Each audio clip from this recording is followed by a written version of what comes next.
Round 2. Fight!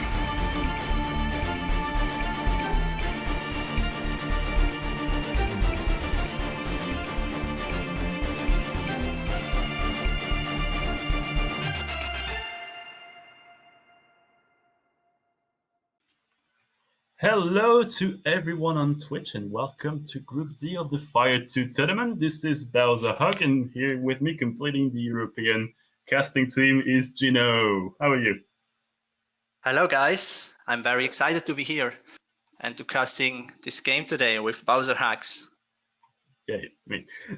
So yeah, today's game will feature 3 returning competitors like RDK, Lumin, and Hefaistos, and as well as 1 newcomer, which is BaseSig. So, like we all know, like from the from Bizel write up that this is basically a rematch for most of the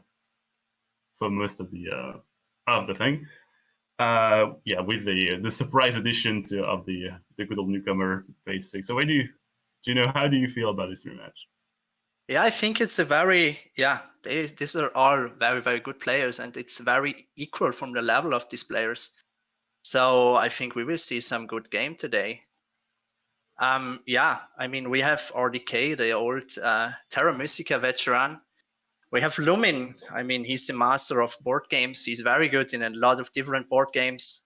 BaseSig, I basically watched a lot of games from him in the last time, and he's also a very strong player, also very flexible in what he's doing and what he's capable to do. And Hefaistos, he was the winner of Group D from last season, so he was in the finals. Yeah, I'm very excited to see what happens today. Yeah. So we see the statistics here. First of all, RDK, he has just 2 games. I think these are the games from last season, from season 1 from the Fire 2 Open. He has won the first game he won last season, and the second game he was 4th. Yep, he was 4th. Yeah, right. Then we have Lumin. The interesting thing is that those players, they have some matches against each other. We didn't see that in the other groups. Yeah. And maybe you go on. Yeah, I mean, it's actually pretty fun. Like to see what like as you said, it's like going to be pretty much even, like across the whole 4 players. That's what we can see about the on the stats for people playing the entire group. So it's basically like some kind of a 50-50 or on every contested matchup. So it's actually pretty fun on this one. Yeah. So if you look at the results, it's very equal. I mean, Lumin 4-5, BaseSig 2-2, Hefaistos 4-3. So as we already said, it's very equal.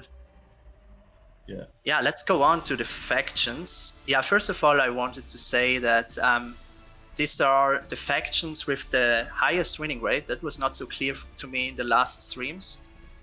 RDK with this asterisk means there were no data from him on the BGA games. So these are basically some old data from the Snellman games he played. Okay. And we see some, as last season was already mentioned, we see some dwarfs, what is very unusual to the Snellman games, and we also see some Chaos Magicians, what is also very interesting.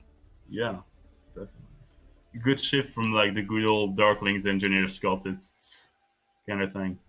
The classic things. Yeah, but I guess it was like years ago, so I don't know. Maybe the meta was completely different back then. I don't know. I had never actually started. Yeah, that's the big question mark, because I think he didn't play any games before. I don't know if he played any game with the landscapes, and I think the landscapes changed this meta a lot. First of all, this, and second, also this bidding system. I mean, he showed us last season that he's able to manage it. This this crazy first game where he beat down cultists to 0 and was able to win the game. That was securing it. Yeah, that was crazy. It was an amazing game. Yeah, it was pretty good. Yeah. Yeah. So the game will start shortly. Alrighty then. What do we have here? Yeah, BowserHugs, what do you think about the upcoming Nations Cup? Oh yeah, it's good fun. Like apparently, I saw people talking about it on the Discord. It's good fun. Like obviously, like the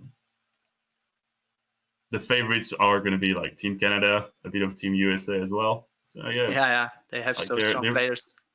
There were some suggestions of playing 2v2. It's like, this is like plenty of different ideas to make it look really fun. But never underestimate the underdogs. That's important. Never do. All right, so now we have a game up and going. Amazing. So we see the setup. Casting it.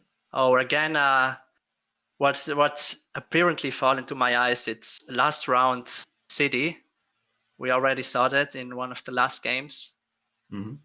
So, of course, witches are good in this setup. Yeah. Also, alchemists. Yeah, they're interesting. Well, the alchemist witches could be interesting.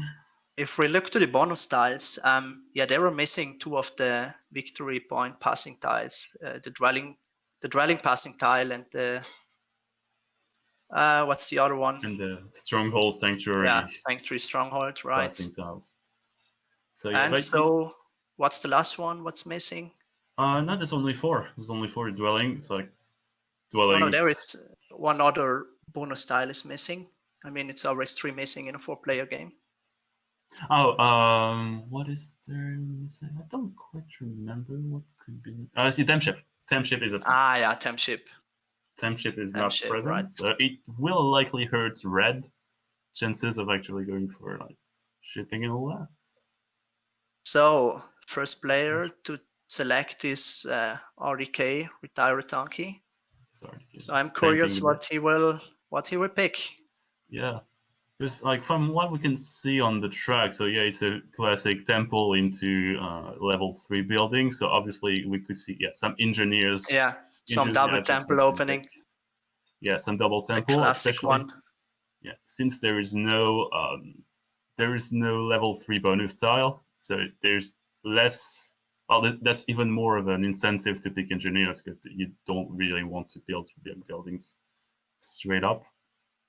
So that's a pretty straightforward pick from Retire Donkey here. Yeah, I think also in round 3 dwellings, I always liked it a lot for engineers because let's say if you go double temple opening, then normally you are able to build 2 or if it goes very well 3 dwellings in round 2, and then the goal is to put out a lot of dwellings, and that's always nice in round 3. So maybe round 4 dwellings is not that good for engineers. Yeah. But I think also for other factions, it's never so good if 2 same scoring ways is behind each other. Yeah. It's like what I see on this track is like, obviously engineers could be useful because they can't like really seem to build a whole lot of dwellings straight away since round 2, because especially on this setup, Temp Ship is absent. So they will need, like, if they want to go on the dwelling spree, they will need to spend some time upgrading their shipping. Yeah, that's true. That's a good point. On tempo-wise, they can still do some pretty good stuff. I would be surprised not to see a Darklings here, because it's like, it seems like the natural progression of Temple round 1, Sanctuary round 2, and then start to spread out some dwellings. Especially, I would be very, very glad to see some. Oh, now we have a Fakir's pick from Lumin. Fakir's pick. Yeah, Lumin is a fantastic Fakir's player. I mean, I already saw one of his games when he was playing Fakir, so I think he's very comfortable with this faction. So he may think that he can take out some advantage of this pick. Yeah, especially since there are like, if we look at the cults, like there are 2 fire cult rewards, 1 air, so it's like pretty well inclined for Fakirs here. There's already the spade bonus, so it's always pretty good to have as Fakir. There's the priest, so it's good to have as well, just to have some more supplies of points and resources. And since there is not that many points on the bonus tile, they can actually like be a solid choice here. That's Not that true, many and points on the there is also the possibility to go the line for a double temple opening with Fakirs. yeah, taking the power worker power bonus tiles if it's still present at this time. That could be. Yeah, it's always depending who gets the spades in the first round. So the single spade for the 4 power action and the double spade for the 6 power action. And we just saw Hefaistos picking alchemists. Oh, yeah, pretty sweet pick. No temp ship, but you can still go for the priests and just starting from there, just spreading out like a good amount of dwellings early on, and then see what happens. Yeah, what is also to mention on this point, maybe mermaids. Yeah, mermaids could be a good pick here. Yeah, it could, because we saw. I don't remember if it was Halai playing like really good mermaids game in his qualifiers. This very amazing alternative plays. Yeah, it's like there's like little opportunity to go like it is on Air 2 mermaids, but it's like the track seems okay. Like if you pick mermaids on round 4 and you don't have Earth, don't get Earth 1, you can still go Earth like Fire 1 and just be like irrelevant on the cults. And I had a crazy qualifier game. I think it was a very similar track there, where one guy was playing mermaids and he played some very crazy game. He went what was it, Air 2 into Stronghold second round, and at this point I was thinking, oh man, Stronghold, I don't like Stronghold with mermaids in second round.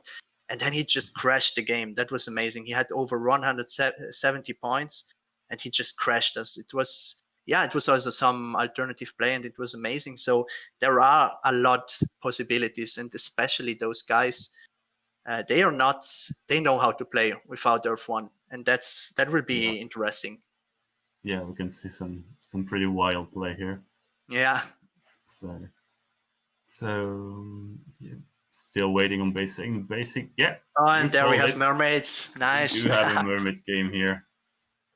We do have also, City last round is very good for mermaids because you can just prepare for 5 rounds your cities, and it's very easy because normally you often have the problem that you can't build in this special place because then the city will be made automatically. And with mermaids, you have the possibility to decide at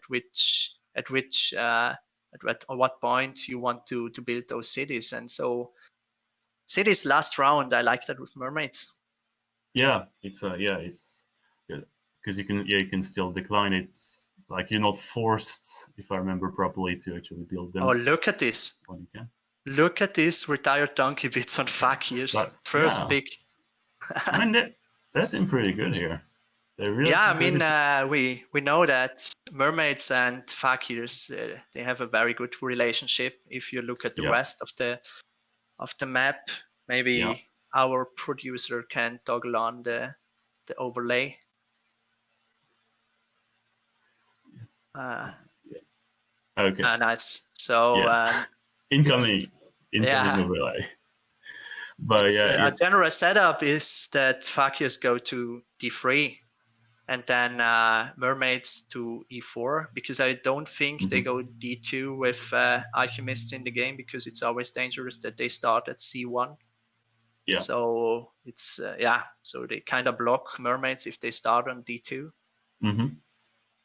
Yeah, and the second one on D5 or H4, there is also the possibility to go for H4, because since we play with landscapes, it's very good also there to build a city. And since mermaids maybe know that they want grab of 1, they can interrupt a little bit the game of engineers, depending on how they come out of the auction. If mermaids think that engineers are the big opponent, they maybe can start on h4 and immediately go in the first round for f4 and so block the engineers. So we saw Hefaistos jumped on engineers and BaseSig beat them down to 29. Yeah, engineers do seem pretty favored here. If you look at the color wheel and how it could develop itself, like yeah, I think so too. I mean, they have no color neighbors.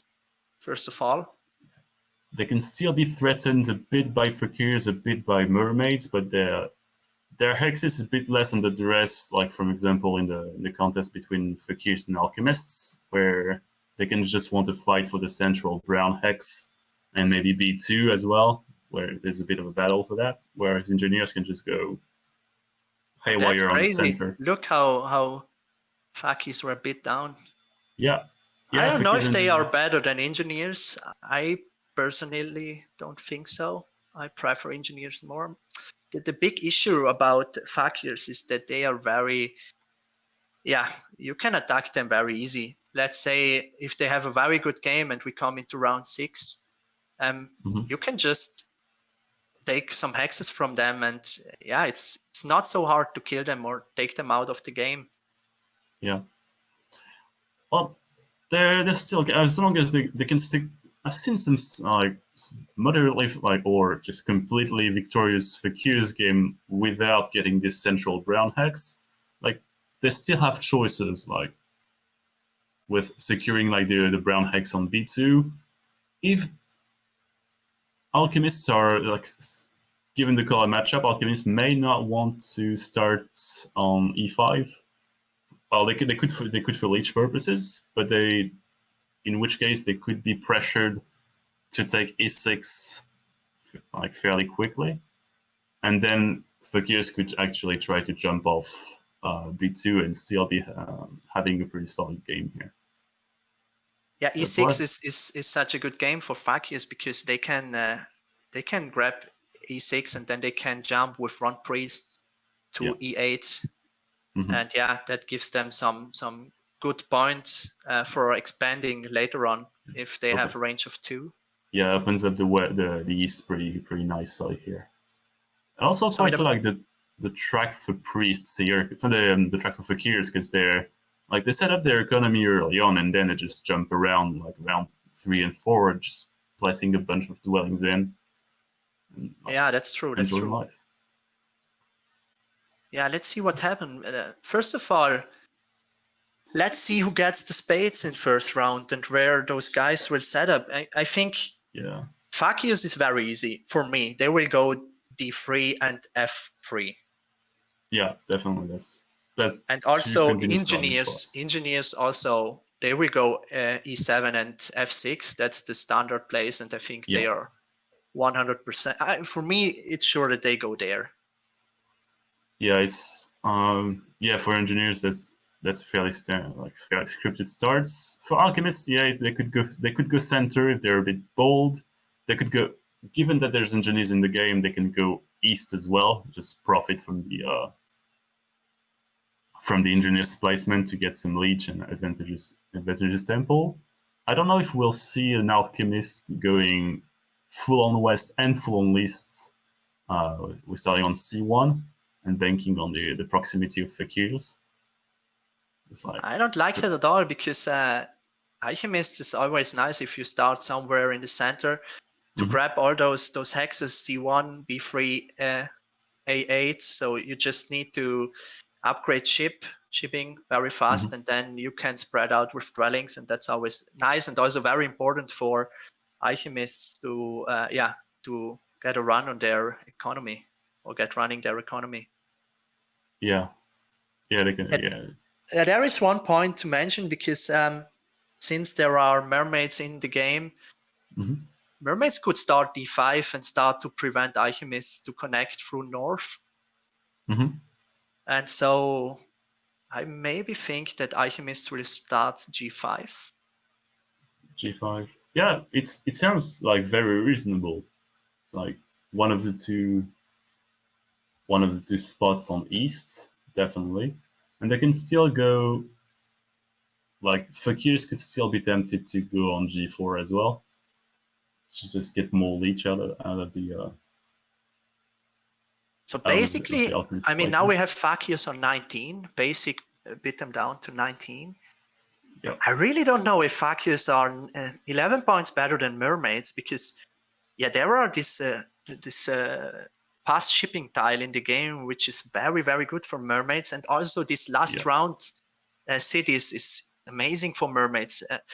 Normally, Fakius don't like to make a city in the last round because they need some early city to get this second range to be able to get this range 2 and be able to reach all those hexes in this map. Because if you basically watch at the map, you see that nearly every hex is a way so is a way of two hexes are between, and then you can jump on this hex. And for that, there are two possibilities with Fakius. First, you can build your stronghold, but the stronghold is very expensive. So normally you take the path to build an early city and take this range +1 and being able to spread out and take all those hexes, especially in a setup where there is in round 3 and 4 dwellings. You want the range at this point and be able to spread out. Yeah, I'm quite curious. Is like if Lumin put in Fakirs just to try a stronghold start. I'd be like very curious. Yeah, it's interesting. Put down the landscape, because maybe for all those viewers who are pretty new, if you put down Fakius landscape, every time when you make a carpet flight, so you can spend 1 priest and carpet, so make a carpet flight, jump over 1 hex at the beginning, you get back 2 coins if you have placed your landscape. And that's very huge, because normally you make around 7 to 9 carpet flights at the end of the game, and that are 14 to 18 coins. And yeah, this is very huge for Fakirs and made them much more competitive. As you see here, they are bit down. Yeah, it's 16. To 16 already. Yeah, it's like... Yeah, it's bold. Like, people want to play Fakirs. Engineers, I understand Fakirs. Oh, Alchemist. Oh, now we have to first jump to Alchemist. Alchemist. This I actually did not expect. I thought, like, to me, Alchemists were, like, more likely to be the 30 points faction. Yeah, for me too. For the reasons you mentioned about mermaids still having some amount of flexibility on their towns, they can still like do a fair amount of things, and they can really work that shipping VP tile, bonus tile, to just milk their 15 points. So it was. And since Alchemist did have like some ability to be contested, their brown hexes and their blue hexes as well, I was just like, they seem a bit more fragile here than most of the other factions. So I was like, I'm a bit surprised, but let's see. And BaseSig did another bit on Fakirs. That's crazy. I didn't expect that. I mean, I also was thinking that Alchemists will be the 30-point faction, but maybe they will, and Mermaids also go away for 30, because one of the players think that Mermaids, so Alchemists are not better than Mermaids, and Fakius go down to 14. I think they are overbid at the moment. Yeah, they want to prove points. They want to win with Fakirs. Maybe now they're just playing the mind games and hoping that to take someone out of the game already at the beginning. Yeah, fair enough. But I mean, I'm a bit less surprised with Lumin bidding down Fakirs to 14, because he put them in the game, so he probably like has a plan for them. Like, I'm very curious, like, to see what it's gonna look like. I mean, if you look at the bonus tiles, Mermaids can easily take the Spade Bond, Spade bonus tile, and I mean they can have a pretty solid start with a Temper. Looking what they will get, maybe Earth Run. Of course, Earth Run if they are able, but if they are not able, taking some income favor tile. Maybe I would say Fire 1 is nice here. And then just build 2 dwellings with the spades. Yeah, just build their econ properly and start it from there. Yeah, and then I don't like going for an early stronghold or sanctuary with mermaids, since you want to be able to put a lot on the board that you can grow your economy. And we see alchemists going down to 28, Hefaistos. BaseSig bidding on engineers, 17 now. Yes. So I think someone will jump on mermaids soon. Yeah, likely. Just because mermaids already start with a spade. So I think this game looks like, we do have a take here. Retired Donkey going for mermaids at 30, living Lumin at 14 with their fakirs, BaseSig at 17 with engineers, and Hefaistos at 28. Oh, I really like RDK's position. So Retired Donkey's position. I think, for me, he came out of this auction. He won this auction. Yeah. Second one is engineer. Yeah, probably. I don't know. It's really going to depend who is going to join the Lich party, I guess. Where alchemists are going to place their second dwellings. Do they want to go center or not? Yeah, as I mentioned, that is where the expected setting from mermaids. So now Hefaistos with alchemists will place. Yeah, I think he goes C1, if we can put on the overlay again for the hexes. Yeah, I could. Yeah, I think he goes C1. Yeah, and here we go. Enough. C1 is quite good. Yeah, it's pretty safe. It gives him opportunities for towns. It can more easily contest brown hexes from fakirs. It will be a race for the speed too, I think. So now it's depending what Hefaistos gets. I think he goes for the priest. Yeah, the priest for shipping. Yeah, fakirs getting their power, and now what do engineers take? Maybe the cults. Yeah, look at the coins. Yeah, because if you want to build some 2 temples, you need some good old money. And there's no point in taking the cult right now because there's no cult rewards straight up. Exactly. So now the interesting thing will be, I think, Hefaistos goes for the priest, so for the 3-power priest action. Now, first of all, I think they will rush Earth 1. Yeah, it looks more like an Earth 1 game than a double dig game here.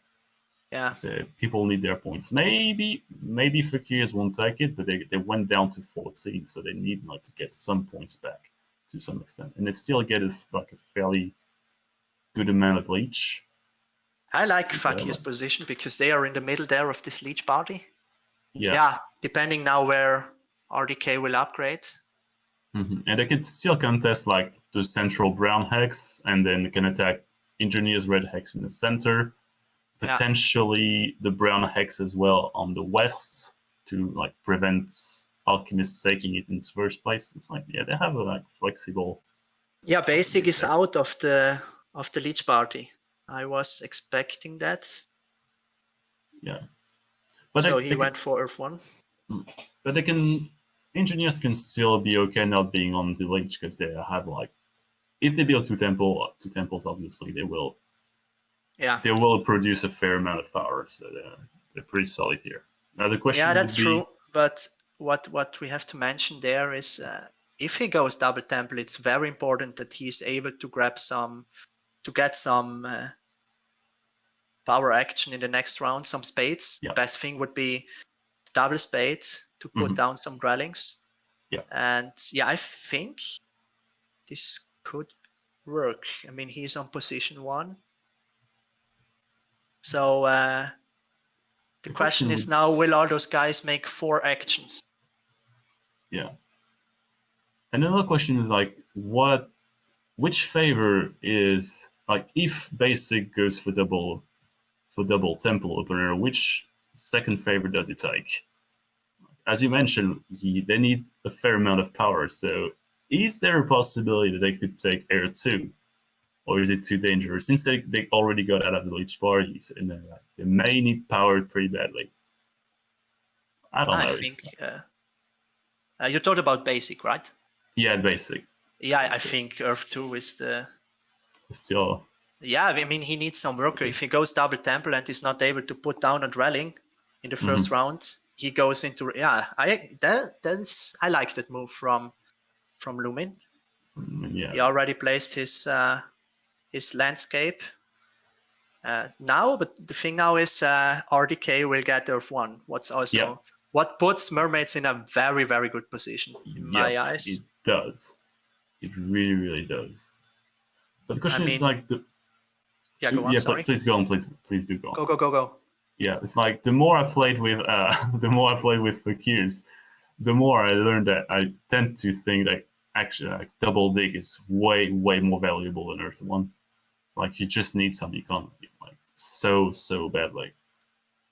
Yeah, I agree with that. And also, if he goes, the big question is now what? I think he goes for Air 2 now.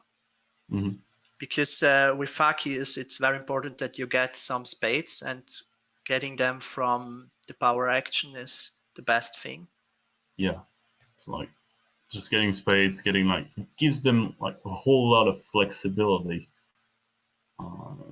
Towards like because when you look at the math on Air 2, basically like every 2 turns it gives you a power action, basically. So it's in raw resources. You get a bit less than if you took, for example, Fire 1 or the best example is Fire 1, I guess. It's like you would get on average something like 6 coins with Fire 1 versus 7 with Air 2. It's like you give like it doesn't give you immediate resources, but it gives you a whole bunch of flexibility. And it's like in a game where you need to secure your hexes that pretty badly because they're contested by engineers and alchemists, it seems like really good. Yeah, it seems that everyone gets a solid opening. I mean, Lumin has the double spade. Basic will now build his temple, and yeah, I think he will pass first, so he will get the double spade next round. Yeah. So everyone is fine for me. Hefaistos got the priest. He's able to upgrade shipping twice and get those hexes in the middle. And yeah, also retire Donkey. I think he's very happy that he was able to grab this Earth 1. Yeah, and that's definitely. Puts out now 2 other dwellings. Maybe he goes for... we may need to overlay one more time, please. Producer, thank you. Yeah, I think if he goes for F2, he can put down 2 more dwellings. Yeah, in a fairly simple way. Yeah, and especially Lumin. Look at this. Lumin has 4 more workers. Yeah, makes sense. Yeah, because he took the power worker action bonus style. Yeah, so since he built like only 1 dwelling and 1 TP, he still have 4. 4 workers in his resources stock. So it's pretty sweet. But one thing I do like about mermaids here is that since they get Earth 1, they're not taking an economic favor here. They still have a bunch of power for they have less power now. They just took Act 3 for the 2 workers. And I do like their position on cults as well, because they could use their priest to upgrade shipping, but they could get like the whole setup doesn't seem very cult oriented. And they could like snatch up some like 1 or 2 cults easily. Yeah, that makes sense. So as we mentioned, Basic went for Earth 2. Yep. The classic, I would say the classic engineer opening. Yeah, good. Like Slack said at some point on the Discord, it's like, go for the script. Just go for the script. No, Logus said, sorry. Yeah, Yeah, the good thing for BaseSig is he's also in a very good position because he can just go for double spade next round. Yep. Put down the BaseSig for the next 2 rounds where he can basically put out all his dwellings. Mm-hmm. He gets a lot of power because he already produces 6 power every round, so he can easily take the double spade next round. Yeah. Oh, and we see mermaids upgrading on the center. Is he going to go for double temple? Yeah, I was thinking the same thing. Nah, that's I don't know if I like that. Oh yeah, yeah. We see Ryan mentioning that on the chat that double temple is like really good since cults are pretty open, as I said. So yeah, like double priest does make it like really good. So he probably will take fire 1 as a result. Oh boy, I love this. It's like all good things showing his from RDK. his old form. Yeah.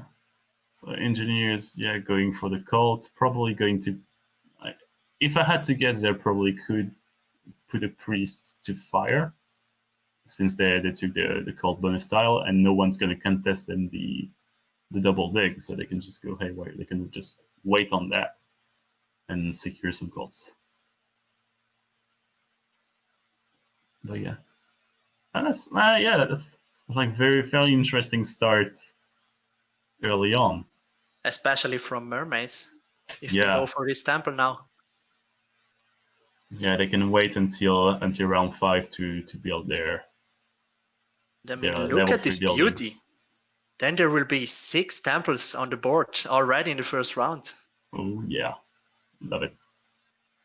Oh yeah, yeah, definitely 6 temples. Yes. So we are waiting for he puts down his spade. Is he building there? Yep. Yeah. Then no one's going to contest it, so he might as well. No, he declined building. Yeah. So he goes for this temple. He definitely goes for this temple. I think it's 99% official. And we see alchemists going on their dwelling spree. They just got two shipping. And yeah, he basically will go for fire 1, I think. Yeah, it looks like to push his economy. Yeah, we see Fakirs. I don't know whether Fakirs will want to attack B2 on their first move next round, because the alchemists will start to take B3 definitely on their next move. Yeah. We'll see what happens. Okay. So what would you do with Fakirs next round? I mean, they have this priest. And then there is always this decision. Do you put your priest into the cult, or do you jump with this priest on B2 to maybe secure this northern hexes B2, A5, A6 to build a city there? It really depends on the amount of resources he gets, but I mean, so he's gonna get 3 workers. He's gonna get 4 more power, so he could, like, one thing they could do would be to obviously to jump on B2 securing that hex to make sure that alchemists don't take it.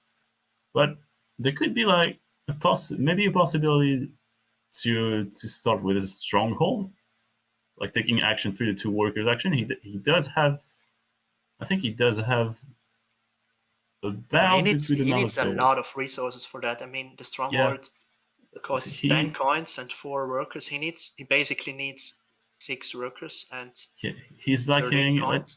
He would be lacking to build a stronghold. He would be lacking 1 worker and 2 gold. So it's like, it could be interesting. I don't know whether it's worth it. It would be a nice preparation for the following 2 rounds. I mean, dwellings in round 3 and 4. He could prepare those rounds going for the stronghold and then, try to grab as most hexes as possible. Yeah. Because since they're unfortunately, Fakirs are 1 power short to yet again take double dig on round 2. So it's like, well, we'll see. Like, there's still a fair amount of possibilities for Fakirs, and like very, very keen on seeing what Lumin has in store for us. Yeah, so BaseSig with engineers, he only produces one worker next round. Yeah. That means if he goes for double spade, he may goes for another power action, taking the workers, or also the workers were taken. Mm-hmm. Yeah, converting 3 power into a worker to put down 2 dwellings. Because Yeah. on engineers, the first 2 dwellings are producing 1 worker and the third one isn't. So Yeah. the 6th one isn't neither. And yeah, putting down 2 dwellings is very good, because so you produce in the next round 3 workers with those 2 dwellings and Earth 2. Mm-hmm. And it could be the basic for the next rounds. Yeah, and he's still stocking up on coins, just upgrading his shipping, and see where it goes. Yeah, I pretty much like everybody's position here. Maybe Alchemist a bit less. Oh no. Well, now they can also take the ship VP Pastel or the spy, depending. Yeah, so just snatch 6 VP here. Yes. Yeah, nice for Alchemist. He gets already 6 points out of this bonus tile. Maybe one more if he upgrades ship again. I mean, 9 points in the second round. Yeah. So we see. Yeah, and instantly this double spade makes totally sense. Securing the red hex. And Lumin putting his priest into fire. Yeah, I like that too. I mean, there are 2 fire cults. He's producing 2 workers with this action next round. Yeah. It was kind of a win-win like for Lumin. It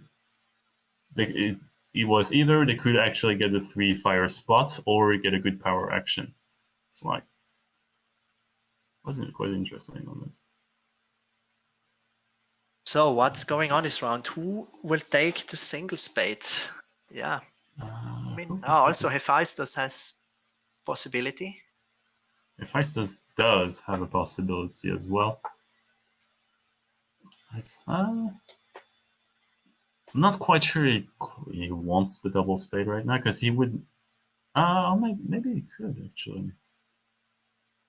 It's just like securing the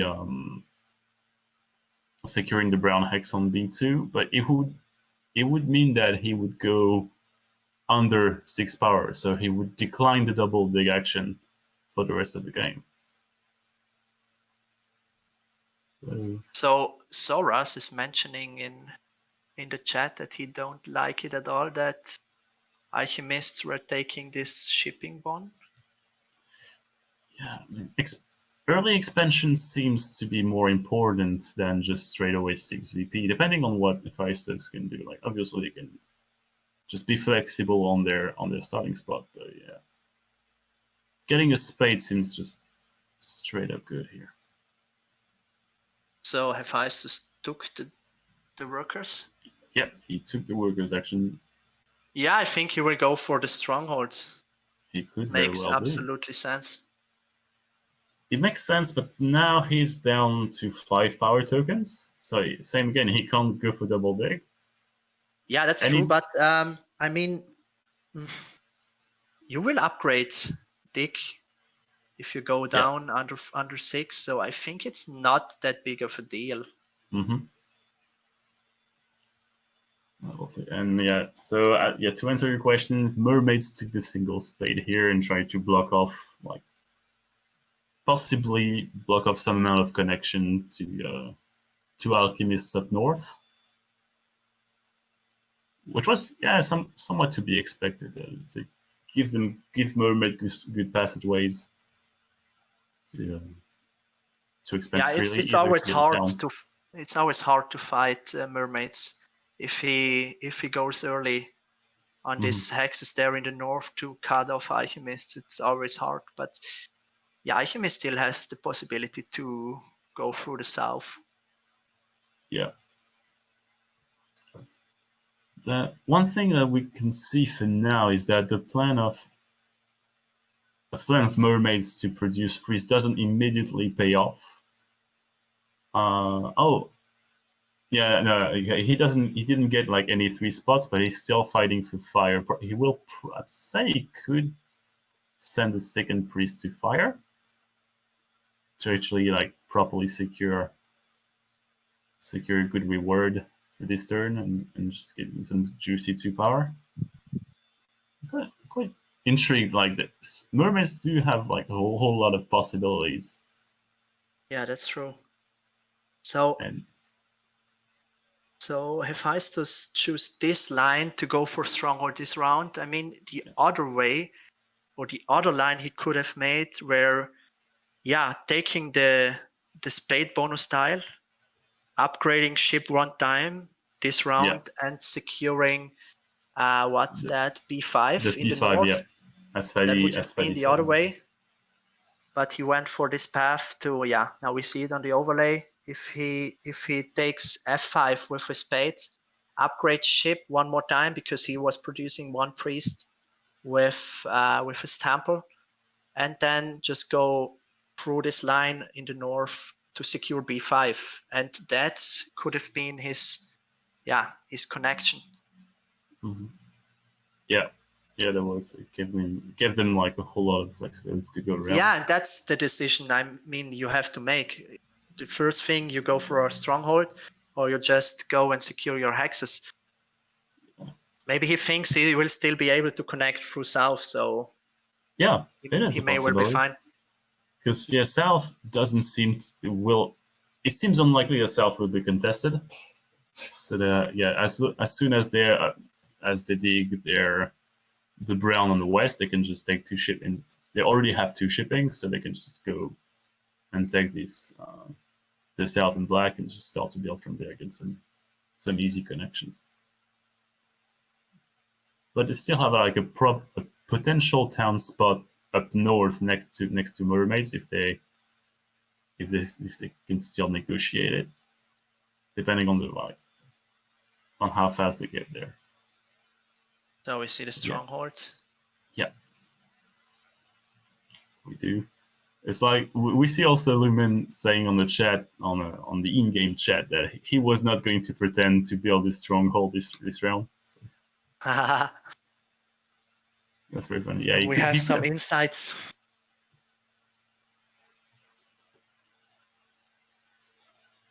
So Ryan suggests that Lumin wants another temple to get his economy. To get another temple, probably just at least secure like some points, more priests to start the dwelling rounds in a good shape. But yeah, it starts to be a bit. I think it starts to be a bit difficult for Fakirs here. Like their red hexes are starting to get contested. Yeah, it depends a lot now how these next 2 rounds will go. Yeah.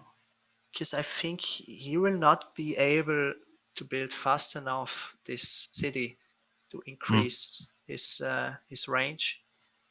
But he already, I mean, if he's able to get this B2, this northern brown hex over his left temple, he has there 1, 2 hexes. Then there is this south yellow hex under his landscape. Yeah. He has some possibilities to just jump on some hexes with range 1. Yeah. So he can still do some stuff. Probably trying to secure double dig to just maximize efficiency here. Yeah. And I think I would like to see mermaids putting his priest into fire and then taking 7 coin actions since he produces 3 and 2 more workers from the track. If he is on 5, he will produce 5 workers, and with the 7 coin actions, he could have a very strong next 2 rounds, round 3 and 4. Yeah, definitely. Let's see if he goes this line.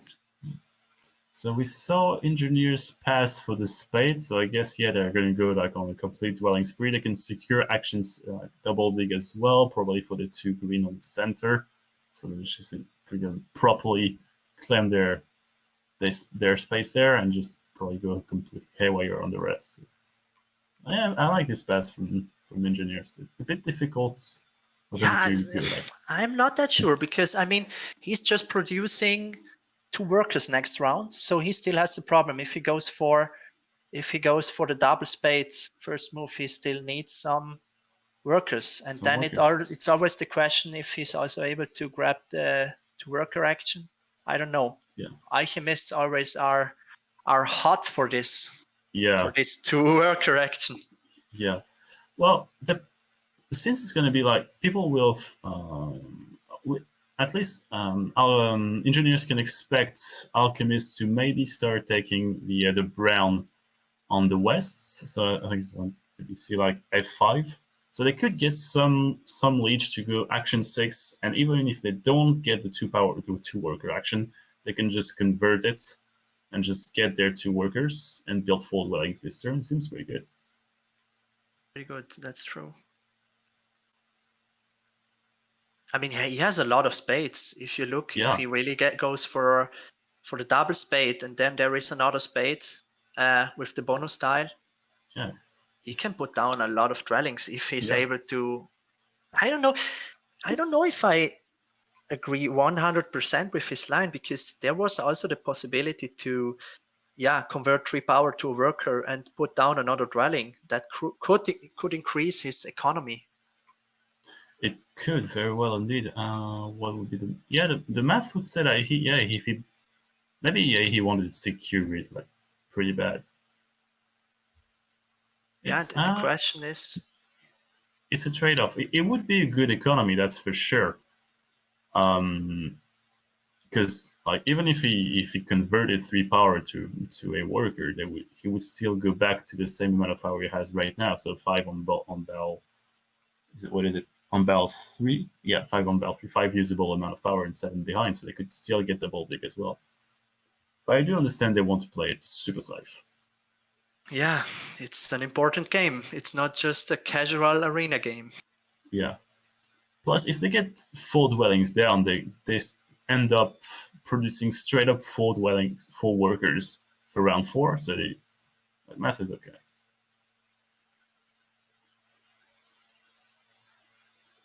Lumin took water 1 already. Yeah, he still needs some. Yeah, he needs to score a bit. Score a bit still, yeah. No, but it also makes sense. I mean, too early temples with fakirs on the board makes totally sense if the next 2 rounds are going into dwellings, because so you're able to make some carpet flights and securing some hexes. Mm-hmm. And you need those priests to be able to reach some hexes.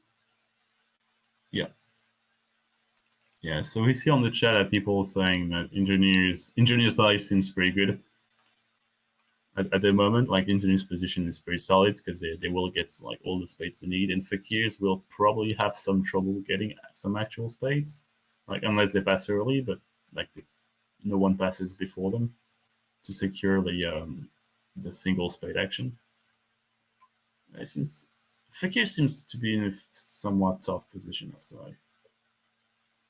So as we mentioned, RDK Retired Donkey went for this 7 coin actions. I like that a lot. Yeah, you called it. To push his economy. Yeah, totally called it. And then they can go like upgrade shipping for a bit and just go on a bit of a dwelling spree once again. And now the next thing is that if BaseSig is taking the double spade next round, he can take this green hex in the center north, taking away from mermaids, and that's making good. mermaids' life a little bit harder to connect, since there is alchemists in the north. And he needs to connect through the south, I think. Mm-hmm.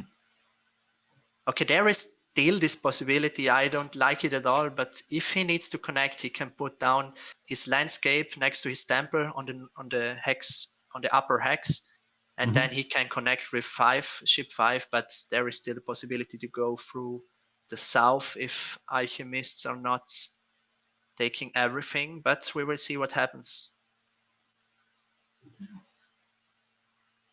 Yeah. So we are into round 3 already. Yeah, and that's the funny thing, because there's no one who can straight away contest the double dig. So will we see engineers like going for cults? That's something I'm like really interested Or in, going because like for the two worker action. yeah, all going First. for the two worker action. Yeah, he goes for two Yeah, he worker went action, for the 2 worker. securing That his was perfect. possibility. Yeah, he secures Yeah, first the 2 workers. No one is able to go for the double dig, and now yeah, he's able to put down 4 dwellings this round. This is very huge for yeah. It's engineers. really, really, really good. So Hefaistos placing his Yeah, landscape. and now that he secured it before Alchemist could take it. But I'm not quite sure Alchemist would have been that interested in taking power action into the worker action though. But yeah, it's like not taking any risk. And then Fakirs is the only one who can actually could possibly contest the double dig. So, and he doesn't seem likely that he's going to get any like much leech from the get go. So they like engineers can just put a priest on cults, securing, for example, Earth, and just they have all the time in the world they could want. Yeah, Maybe. and Alchemists can now secure his hex in the north. I mean, that's huge for Alchemists. Mm-hmm. He has ship 3 with his landscape and can just jump on B5 and securing that northern path. Good for Alchemists. Yeah. And yeah, like mermaids' positions seem a bit difficult. Like what they do? Yeah, they upgraded shipping. If they upgrade Instead. ship twice this round, they can reach a lot of hexes. Yeah, and I think that is his plan. If he is upgrading ship 1 more time, he can put out 4 dwellings. Yeah. And go for some dwelling spree and put himself in a good position. I mean, if he gets this southern, this south blue hex, that's kind of secures his connection. This I don't know what's. Can we have the overlay for a second, please? Yeah, this H4. Thank you, production. Mm-hmm. And going, but there's also a possibility to go for another city there, preparing for round 6. They could. It's possible, like going south, but alchemists could like as soon as mermaids take H4, alchemists could just put a dwelling there on H5. Just on H5, yeah, because they have they already have 2 shipping, so they can just deny this hex to mermaids. Take the yellow, build the bridge. You have the town there. Yeah, and Angie's got the double spade. Yeah, they got a double spade. I think it was amazing. It was the prudent move here because there was still a possibility for mermaids to hard dig this green hex on C3. So just absolutely secure it. Not necessarily the most efficient move, but still, let's just. I think he's fine if he's upgrading ship 1 more time. Yeah, Lumin goes for a hard dig. Oh boy. Digging this hex. Yeah, and now. Yeah, this gives him access to this northern yellow hex. Yeah, it does. It cuts off alchemists. They can't compete with the red on the east though. They can't steal it from engineers. It was progressive.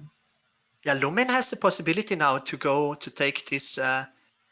What's that? B4. This yellow hex. Alchemists don't has B5. tempo to take it, and so cut off alchemists from the north. Of course, alchemists still can take A9, but that makes his life way harder. Yeah, it requires 1 more dig. Yeah.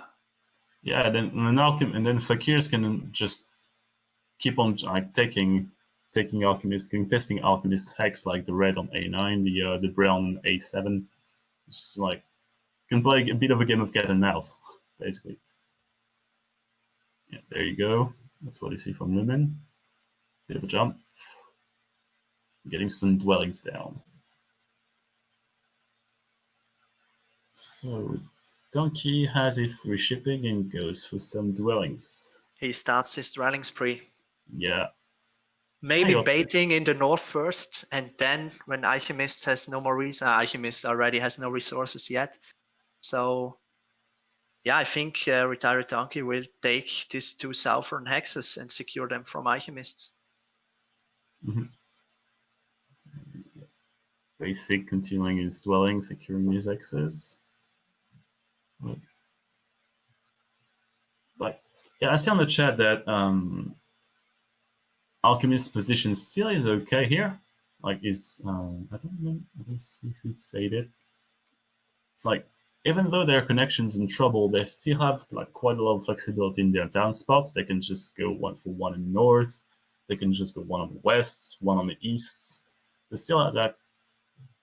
They're not like they're having a solid econ, and they still have some flexibility in their Yeah, the access. only thing I don't like is that I think Retired Donkey will take now this blue hex from Alchemists, this D2, and D2. bringing in some trouble. And I think the last 2 dwellings he will place on E4 and H4. I think that will happen. All right, we see Alchemist pass for points. Seems reasonable. Yeah, 9 points. Yeah, for points because he can just upgrade Dig again and just finishing like to secure their hexes. Still, no one contests the three cult spots remaining left on Earth and Air. It's like complete disinterest in cults. Some 3 points waiting there. Yeah. Yeah, that's what we see. Like Mike Jack on the chat say, I think it was him that said that after putting a priest to water and using his cult steps, Alchemist could be quite good. Like he liked his position and just like, yeah, he doesn't even use a cult step; he just goes for the points. He's so confident. Don't need cults. Seems relevant. I don't know whether like it's like what Chriso said, like giving up like optimal play and like maximum resources for tempo. Yeah, makes sense. But I was, because Mermaid, like this tile taken by Alchemist was still in contention. Like it could be contested by Mermaids, definitely. So yeah, it's pretty solid to take it now. And disregarding the cult game entirely. And yeah, there we go. You called it. Mermaids interrupting his city. Yeah, now Alchemist needs this brown hex there, B2. Yeah, luckily they do have tempo on it. Yeah, to go for a city, and now Lumin passed, so I think Lumin goes for this hex. It makes totally sense. I don't quite think Lumin can go for B2. He doesn't have tempo getting for B2 before Alchemists. Alchemist passed first. Oh, sorry. Yeah, they passed first. So they can secure that. I was confused a little bit. Yeah, that was good foresight. That was also good foresight on Alchemists from Hefaistos, like forcing that, as you said, Mermaids could actually take D2 and just passing early on to secure this brown hex before Fakirs. Yeah, it's that's very important now for him because this is a city for him there. Yeah, and next, one thing that it could help Fakirs with, like Fakirs not getting B2 could also like ensures them they can. Let me start again. Like Mermaids taking D2 ensures that Alchemists do not try to make a town on the very western part of the map. So Fakirs can be fairly secure in getting those western hexes, and then getting those to like potentially get a town on the west as well. Yeah, that's true. There's no competition for the brown hex in E2. Yeah. So Fakirs could take. Yeah, kind of played in the cards of Lumin. This move from Mermaids. So who do you think is in the best position at the moment? I'd go Engineers. I'd say go Engineers because they have the least competition for their hexes. They're pretty good on cults. They have a good use of the track. I mean, I really like their position here. but I'm not too surprised. It's like Mermaids is just meddling with basically everybody's blue hexes, so like it's interesting to see. The wrench in engineers games, like I heard Zora say that engineers really crush it when they can get to the western part, like southwest part of the map. So here they'll have to. They don't have like real access to that to make a third town, so they'll have to go for the like southeastern one. Yeah, I don't know. I agree. I don't know whether they'll be able to get a third town down there, and they really need to secure this connection on the what's it? It's like G3. It's always a bit of a danger. I don't know if it's worth it to go for 3 cities now with engineers, because basically, alchemists can, if they maybe they upgrade dig next round, and they can easily take this blue hex there in the south. Mm-hmm. I don't know. We may kind of producer, please turn on the overlay again. Yeah, this E10. And engineers need this E10 for this third city, and it could be easily interrupted. And it always is a lot of pain if you try to make a city there, and at the end of the day you come out with nothing. Yeah. And the next thing to mention is that engineers barely needs G3 to connect. Yeah, that's the only way they can connect. Yeah, and they have no shipping at the moment. Is that right? Yeah, no, they have shipping one. They have shipping one. Yeah, they have one ship. So they need a spade next round and securing that hex. Yeah.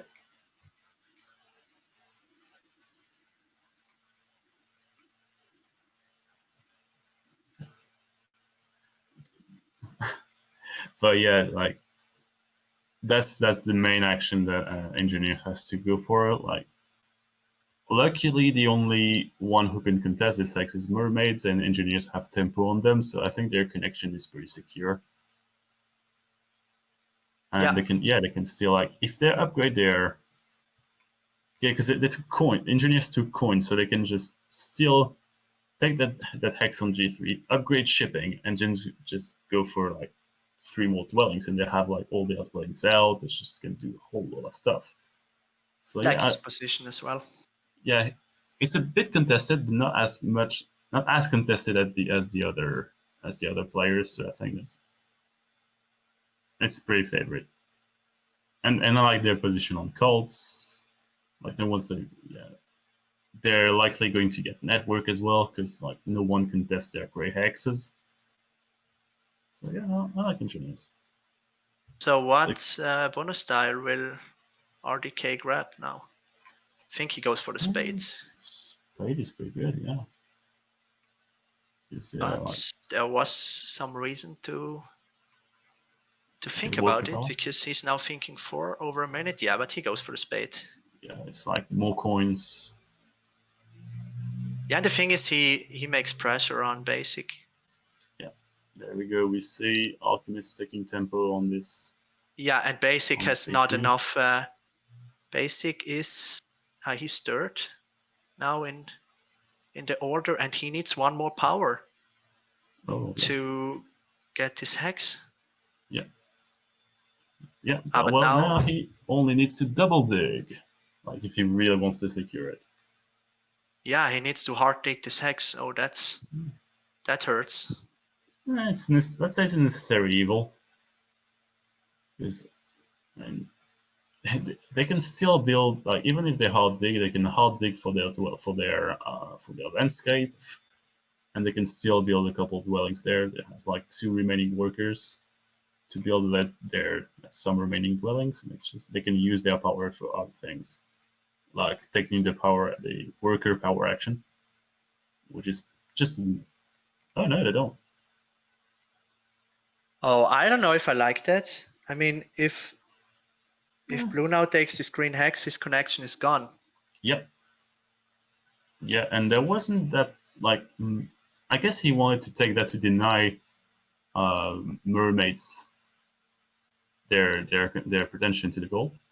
Yeah, okay, but I mean, So if you make this, let's say, disruptive move to mermaids, I don't know if it's worth it if you kill yourself with this move. Yeah, I definitely agree. It's like, it's greedy, it's a bit ballsy, I love it. But Yeah, I love it. Yeah. yeah, but mermaids could just know. Yeah, you fell into the trap. It's like, so yeah, let's see what RGK is going to do there. Yeah. Oh Okay. boy. So the Decides- aggression has been started. Yeah. That's the next move. I don't know if I would have done that. Yeah, I'm not sure, like, that mermaids wants, like, it really hurts, like, not getting this hex. No, actually, they can, like, Fakirs can still go for the two western yellow hexes if they get E3 with a range of 2, so they can still get it. Yeah, but yeah, this move from Retired Donkey blocked the city for Fakirs. Yeah, for Fakirs. Well, they can. It forces Lumin to get a sanctuary with fire 2 down. In the middle. Yeah, in the middle. Center. So, yeah. Yeah, I'm still a bit skeptical on. Yeah, I think BaseSig is in a better position. So why attacking Fakir? I don't know. Yeah, that's my thought exactly. I mean, yeah, let's see where this line puts him at the end. Yeah. Surprised, but I think I would have gone for this green hex in the south. Yeah, would have been better in my opinion, but let's see. Because you take out, you completely take out engineer's connections. So. I don't know, because that was not the hex he needed to make a city there. Yeah, and as well, it's like an expensive hex to make a town. And yeah, if you look at the middle spot there, if he wants to go for a city, he needs his landscape there. Yeah. But yeah, that's the trouble with the with mermaids' positions. Like, their town spots were tough. So I do understand this. I do understand this move.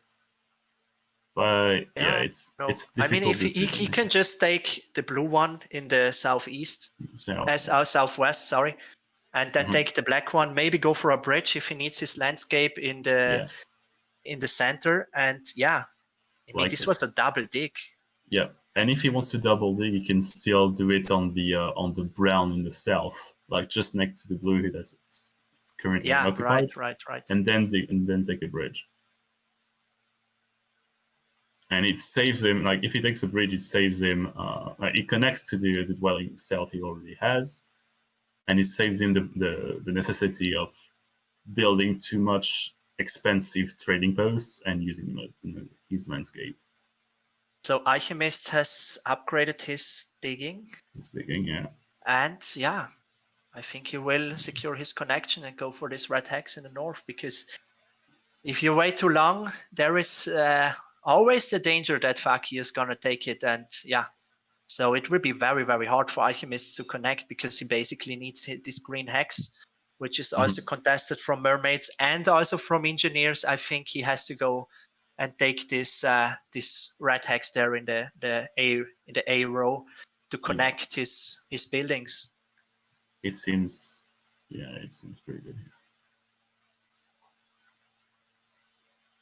And then I don't see a second city for Lumin. Yeah, I don't either. I mean, luckily Fakirs don't usually need to go for many towns, but yeah, like, there was an actual incentive for them to do so. Like on the round 6 town event. Yeah, mermaids. Yeah, mermaids still.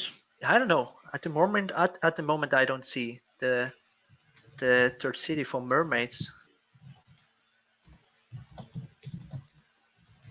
Yeah, like I think it's Ryan who said like early on in the chat, like he would he let's say he foresaw a like more of a two-town mermaids game. Oh man, if this big gamble from BaseSig works out, that no one takes this green hex in the south, that No one really. I would have been too afraid. I would have gone for this with hard dig, but maybe if the gamble works out, it's the move of the game. Yeah, I think Lucas says on the chat that I think AG's convert priest to worker hard digs now and take the takes the green hex. I think it's a very likely possibility. They could also go for the hard dig, put the landscape there, upgrade shipping, convert a priest to a priest to a worker and build another dwelling. And just have all their dwellings down and still have a fair amount of coins. So yeah. And he doesn't do it yet. Upgraded ship? Yeah, he upgrades shipping. Whoa. Now that's a confident play. That's a confident play. He wants to increase the drama. Yeah, but especially since like we see like mermaids do not have any dwellings left. So this hex is not like there's only there could have only been alchemists who could take it. So now his hex is secure for now. Yeah, that's true, but yeah, at the moment he has the tempo, but yeah, let's see. Like mermaids could still just dig the G3 hex to blue, just to like play with them a bit. Yes. Yeah, and as we mentioned, alchemists took the red one in the A row on the top of the map to secure connection. Makes totally sense. And now he takes some hexes in the west to prepare his city there for round 6. Yeah, I mean alchemists do have a pretty good game there. I must say they have like connection. They have some town spots ready. Like they need just another just to dig that green hex on a whatever. Just next to mermaid to secure a third town spot. Oh, there we go. And they're pretty good. They're just doing pretty bad on the cards, but they were never playing cards in the first place. I quite like Alchemist game because they're going to pass for 9 points as well. They have a pretty good worker economy. Next round there will be the race for Water 1. So I think it's important now to watch out at which point you pass, because if you pass too late, you may don't get Water 1 anymore. And I think if there is City last round, normally you want to build some trading posts. And to make that in an efficient way, you want this water 1. Yeah. So yes, yeah. So what did BaseSig upgraded shipping again? Did he? Oh boy, he did. I mean, I guess that could make sense because it's not under contention. Like mermaids may want to get these green hex before starting to meddle with the with G3. Like mermaids could want to secure a second town spot up north, so they will need to get that. Will they? Oh no, actually they don't need to get a hex because with the landscape they don't actually. Which town do you mean in the north? With can we please have the overlay again? Yeah, I don't have the numbers. Like start with the temple in the center, just go up diagonally with the trading posts connecting to the dwelling over there on the northeast part of the map. They don't actually need that green hex, but they could get it through. So mermaids will pass last. So there is the big question: will he get Water 1? I don't know, but I think taking a bridge now seems like an interesting consideration for mermaids.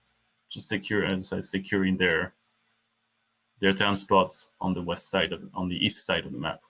Yeah, a bridge in this center place between temple and trading post. Yeah, because bridges are going to get contested by alchemists. By alchemists, definitely. They need one. They just really do need one. And then we'll see what they want to do here.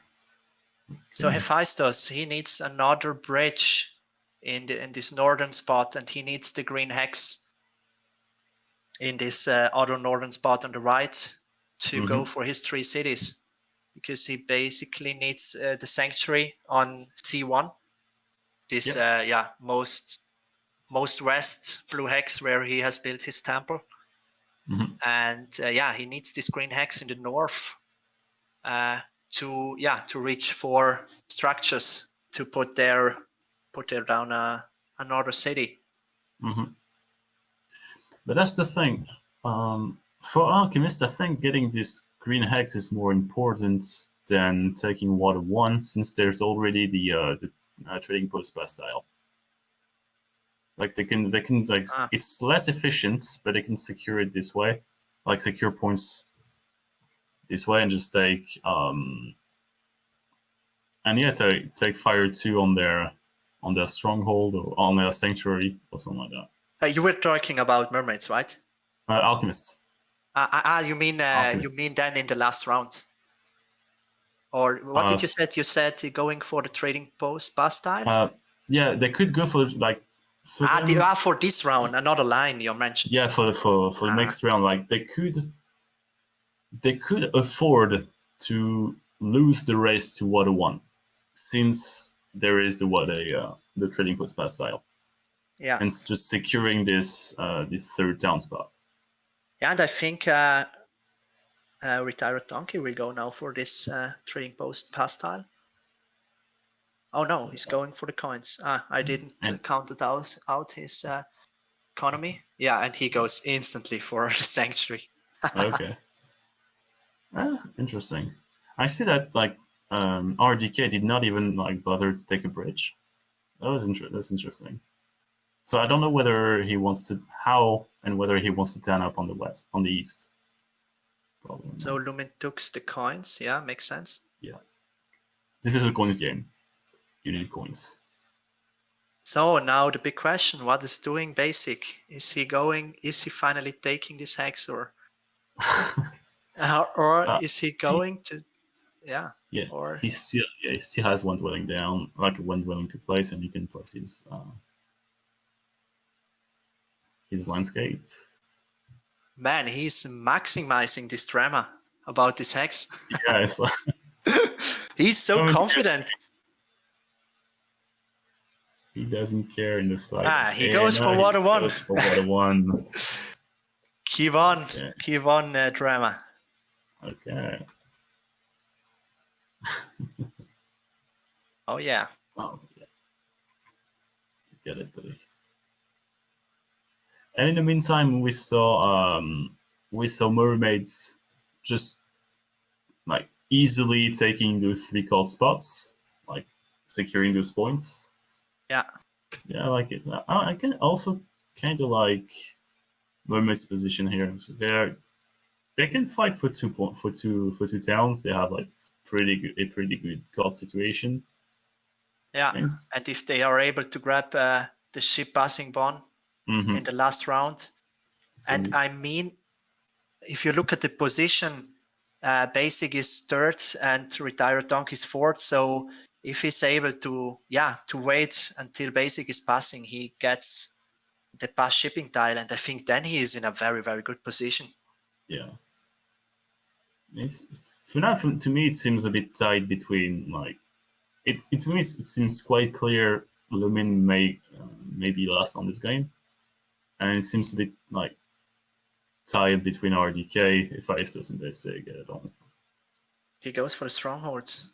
Yeah, stronghold which makes sense since he can't go for a profitable water 1 sanctuary.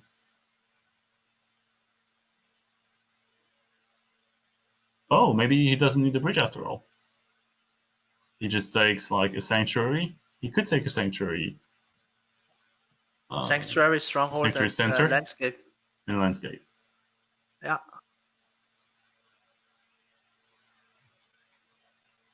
Someone on the chat says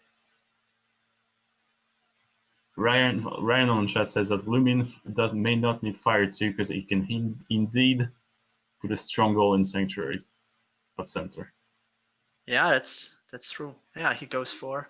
Yeah, and he gives them 3 range, so he can just go like take the remaining 5 yellow hexes. What is compete with it? That's interesting. That's true. He has he can. He needs to convert his 4 power in bowl 3 to 4 coins, and 1 priest to a worker, and then he can. Yeah, but he needs to do that.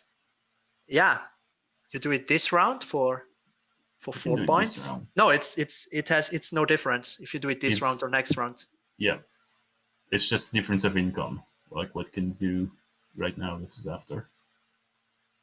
But maybe he didn't even need the range, the extra range. Or finally. Yeah, there we go. There we go. Like, yeah, and he took that. Yeah, the red down south just to make some more hexes available. Now he has opened the whole map.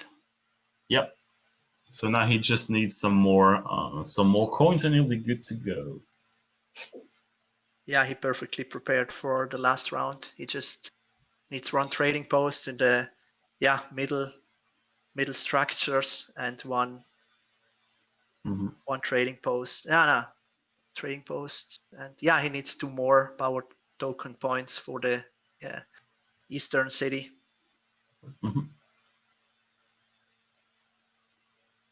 Seems a pretty solid game. Yeah, it's like on the chat to say, like Ryanair says that Hefaistos and RDK are in contention for winning this game.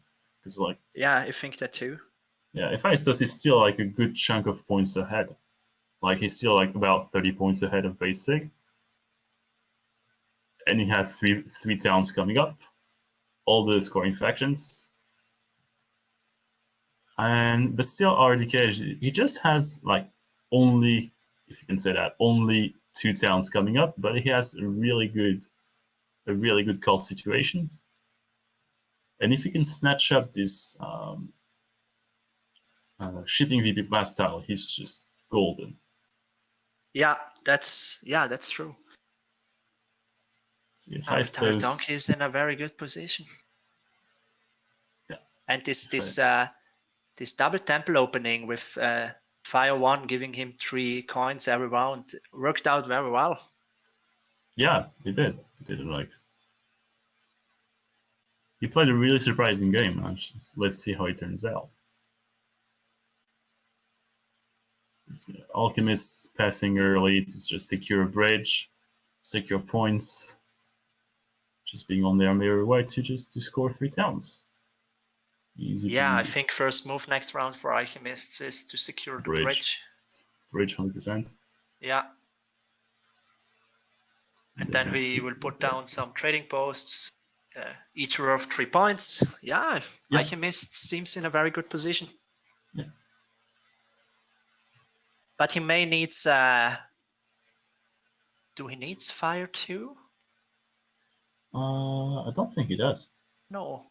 Yeah, it depends on how much resources he has, because for that he needs to put down 4 trading posts, a temple, another trading posts, and then some dwellings in the west, in the east. Yeah, so 3 workers for the dwelling on the for the eastern one.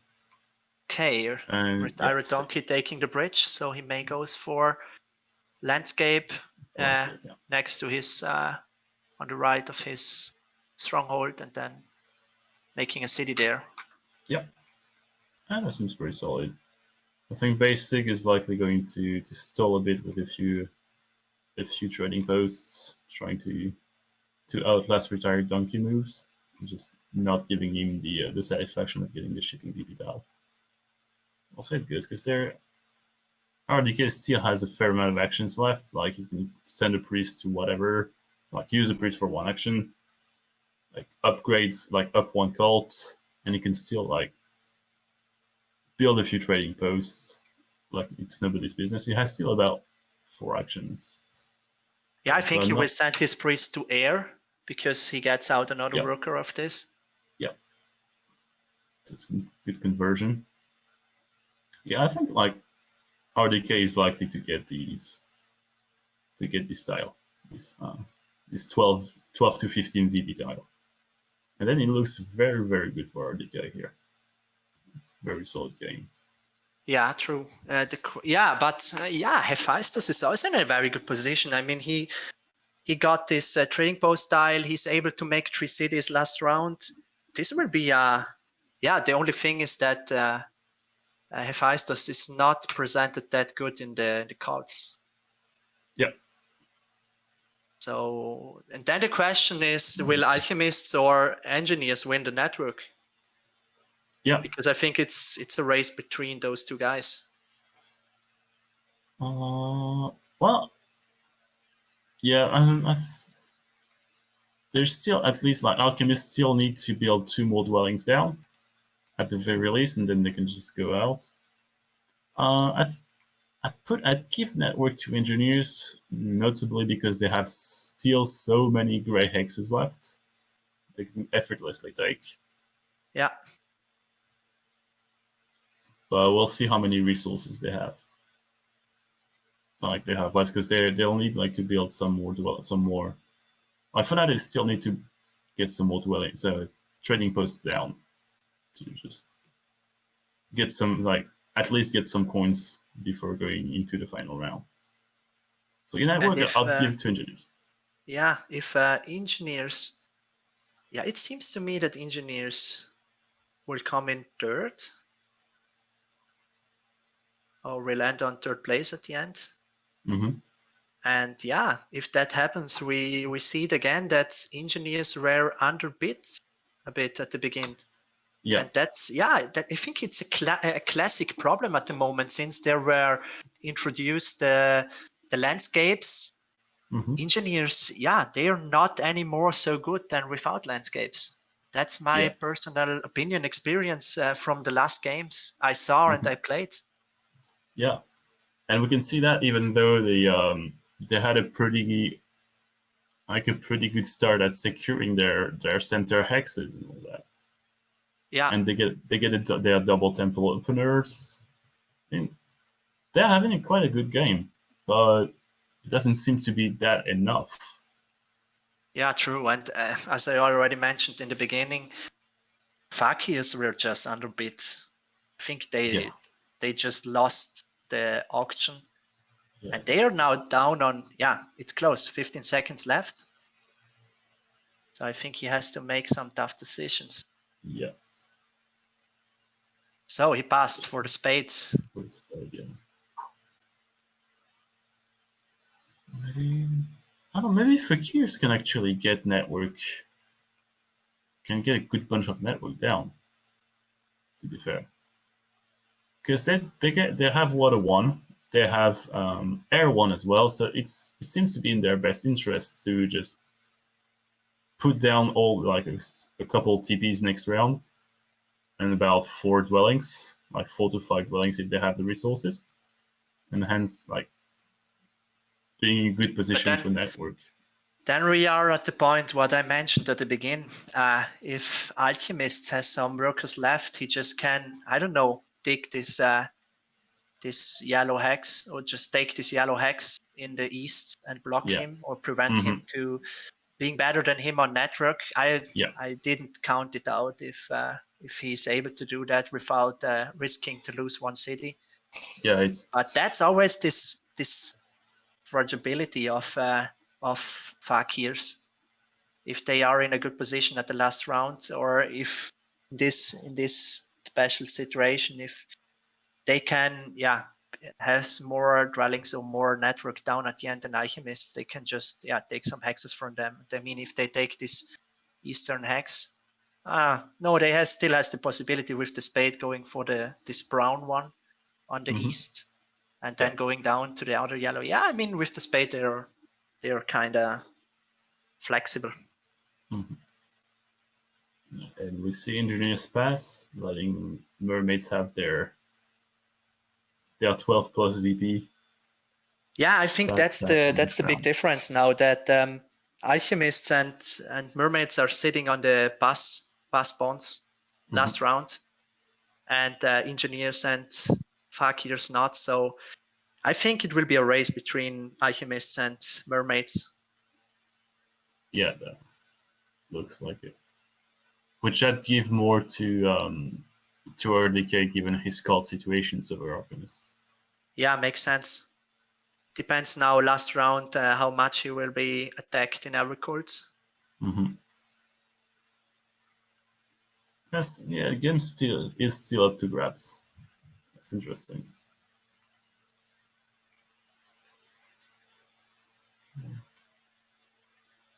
Yeah, now there is who has the tempo on the cities to grab the high victory point cities, or even the one cult step cities. I mean, 8 points and one cult step in the last round. It's very strong if the cult is already open that much. It looks like Hefaistos will take a bridge. Lumin may take an economic power action first. Maybe BaseSig takes one as well. Wait, no, BaseSig don't have that much power, actually. So he's probably gonna get the first down.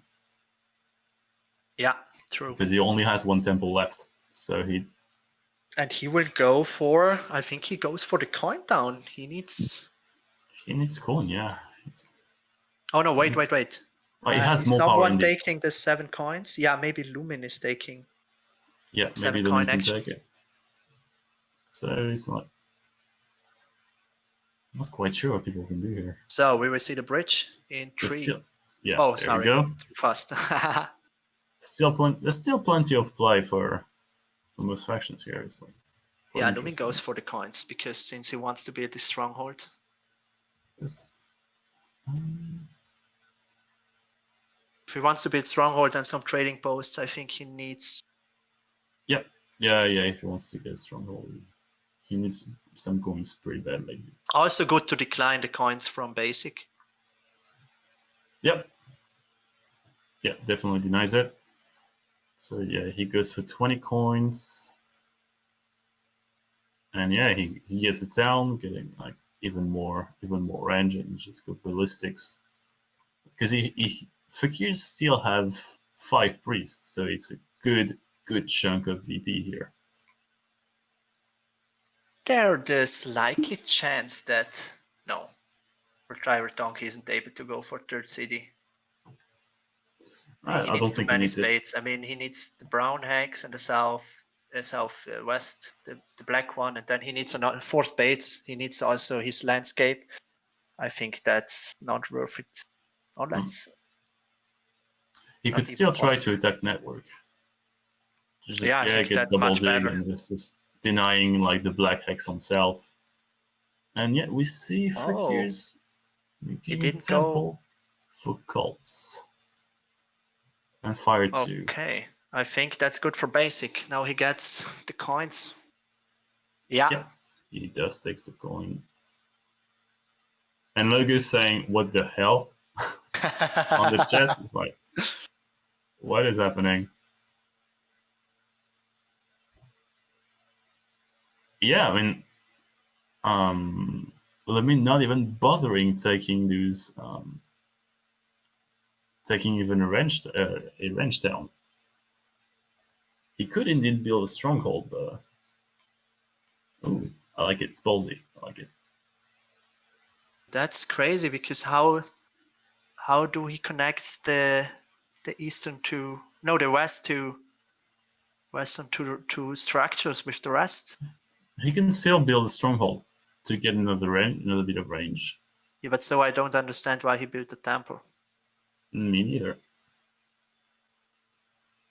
Yeah, but also the chat is mentioning that they are confused a little bit. Yeah. So at least we're not alone. I have the same feeling about this. Yeah, for the fire 2, Maybe. Yeah, that makes sense. That the first Fire 2 wins. Yeah. That's right. And what did we see? Yeah, we see RDK messing up a bit with building his landscape, and he went for a hard dig on this Oh man. on this black hex, and not getting his landscape down. Okay, Yeah, and so where did he put the other? he just Oh, placed one dwelling hard dug the black hex. Oh man. When I think he meant to get the double spade power action. And that's where we may see the use of an undo button. And it's apparently up to Chris, up to production. I mean, before the game, he told in the Discord channel that undo button is not allowed. It's not allowed, yes. That's the thing. I mean, that's the problem. That's always the danger if you're not familiar with the overlay, with the platform, the overlay. He's just familiar with Snellman. He just played 3 games, and now there is this big mistake. Yeah. And there we go. I think that could be. That could be the game. And we saw Retired Donkey pass because he was afraid. Probably he was afraid of the timer penalties. Yeah. Oh man, that hurts. But yeah, that's when we started to prepare the season 2 of the Fire 2 tournament. Is that we wrote a document trying to explain the non-intuitive ways BGA works, and I specifically said, "Hey, mermaids, their landscapes can be tricky with double spade actions. Be careful of that." Yeah. Oh man. But hurts. That means that maybe Retired Donkey didn't prepare himself and read those documents. Yeah, I mean, but that's a bit where the BGA user interface tends to be a bit lacking in counterintuitive, especially for that landscapes. That Retired Donkey says in the chat that he used the double spade power action, and then BGA said you must place the bonus landscape last. So yeah, that's a bit of a tough situation here. Retired Donkey say, "Hey, I don't take this too badly. It's part of the meta, so happens." Yeah, difficult situation here. Let's see how it shakes things up. We see Lumin going for a stronghold. Yes, I love it. Absolutely, wholeheartedly love it. So I just ask myself why he built this temple first. That's just that's a big question mark for me. Fire 2, mate. Fire 2. Gotta get these fantasy points. Man. But yeah, that's even more like puzzling, knowing that he has water 1 and air 1, so it's probably just better off building a simple stronghold. Yeah, and put down some trading posts. I mean, every trading post is worth 3 points. To even lock free some dwellings and put down as much dwellings as possible. Yeah. And even with only 2 range, he can still access up to 4, like maybe even more since he's got the spade, like up to 4 yellows, and he can still take the cult town. So yeah, I'm quite puzzled. Maybe he wanted to secure fire cult. So I think BaseSig will build now his first. No, maybe he will put some priests in the cult, or he will make his first city. We'll see. Because now the two-key town doesn't seem to have that much appeal for engineers. Okay, so BaseSig is making his first down. Going I for a think he town. goes for the single step. Yeah, Single step. It's good VPs. yeah, good VPs and some more points from the cult. Yeah, he can even go for a temple, even if it's a possible temple for Earth 3, getting 4 power, and just securing those VPs over He has a lot of resources. I mean, 13. He had 14 workers at the beginning of the round. I mean, that's engineers. Yeah, it's pretty impressive. I mean, yeah, it's due to the air cult bonus. He only got one bonus air cult on one bonus worker on the cults for previous round. So yeah, it is pretty strong. I think Hefaistos got this. I don't know. Yeah, he may. Let's count the cults. I mean, at the moment, Retired Donkey gets 4, 6, 12, 18, and Hefaistos 2, 4, 5. Okay, it's a difference of 15. No, 13. Sorry, 13. But that's 13. That's the thing. Like the advantage, like the cult advantage of mermaids is starting to get contested by both fakirs and engineers. Yeah, and Hefaistos just can go for these 3 cities, so he can easily close this gap. But we can't forget that, or we don't have to forget that. Retired Donkey has the gets this 15 points out of his bonus tile. Yeah, but this will be a very, very close race between those two. Yeah. And that's without missing that Fakir still can score a fair amount of VPs. Like on their, so he goes for Fire 2. Yeah, he needs Fire 2 to make all 3 cities. And he went for desperately needs Fire 2. For the 2 workers. Yeah, because I guess the Fire,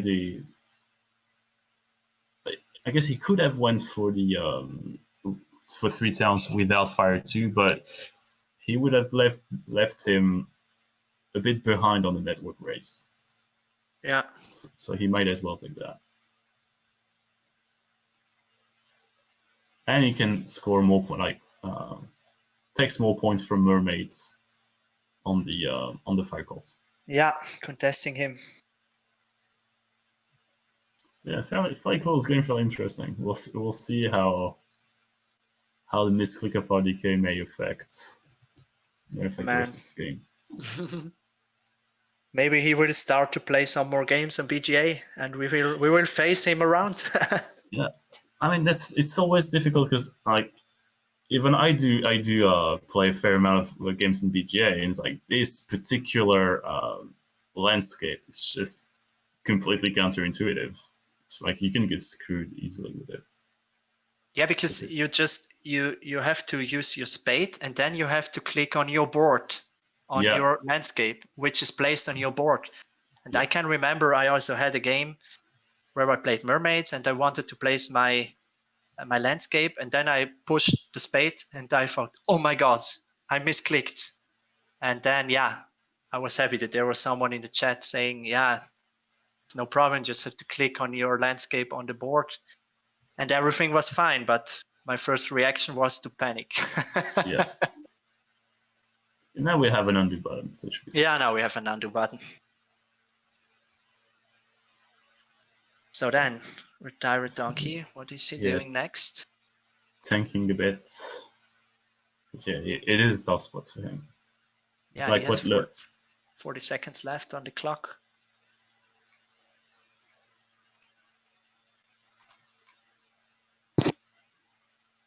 And he goes for a temple. Temple, okay. Maybe securing Earth Cult, I don't know.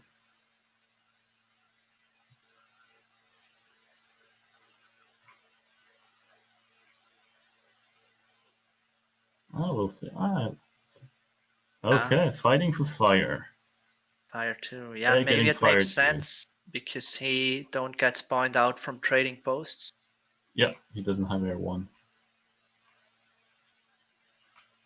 Yeah, Get 6 it down. coins. He Yeah. desperately needs coins. Yeah, he needs like at least one more. Yeah, one more shipping step. Yeah, and I think And he he wants to. Do you think he goes for another town? There in the south? He could try. Yes, Digging the definitely gray? could The try. gray next to black? He doesn't need to dig the gray. He puts dwelling down. Yeah, true. He digs a river space for his landscape and builds a.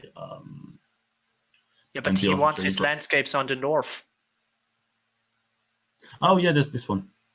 Yeah, so he needs. Maybe he can go double dig, placing one dwelling, and then I didn't calculate it out, but maybe he can take some city to go for another spade, maybe with 3 workers or the other dig action, and then he can go for 3 cities. Oh, this is looking so good for retired donkey. It looks like it's his plan here. Maybe this was a bait, saying that this was a mistake. Oh, this guy. Difficult to say. Yeah, Alchemist needs 2 more trading posts and 1 more dwelling in the east for his cities. Shouldn't be a problem. Yeah.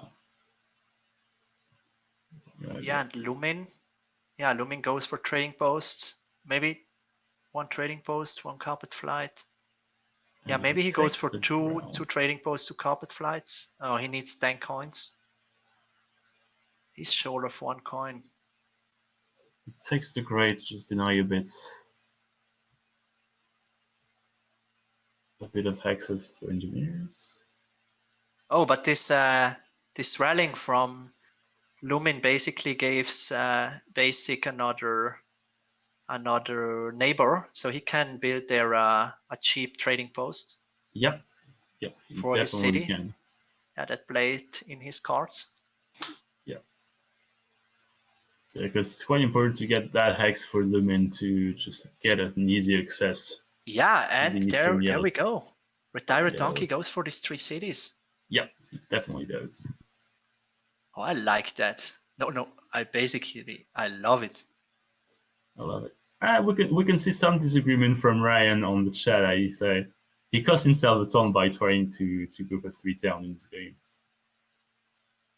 But like is he still able to build the northern town? I think so, yeah. Well, it depends. He needs a bit of he needs 1 more trading post, 1 more dwelling, and 1 more spade. Yeah, he can convert. He needs 1 more coin. So 8 resources plus a spade. It's doable.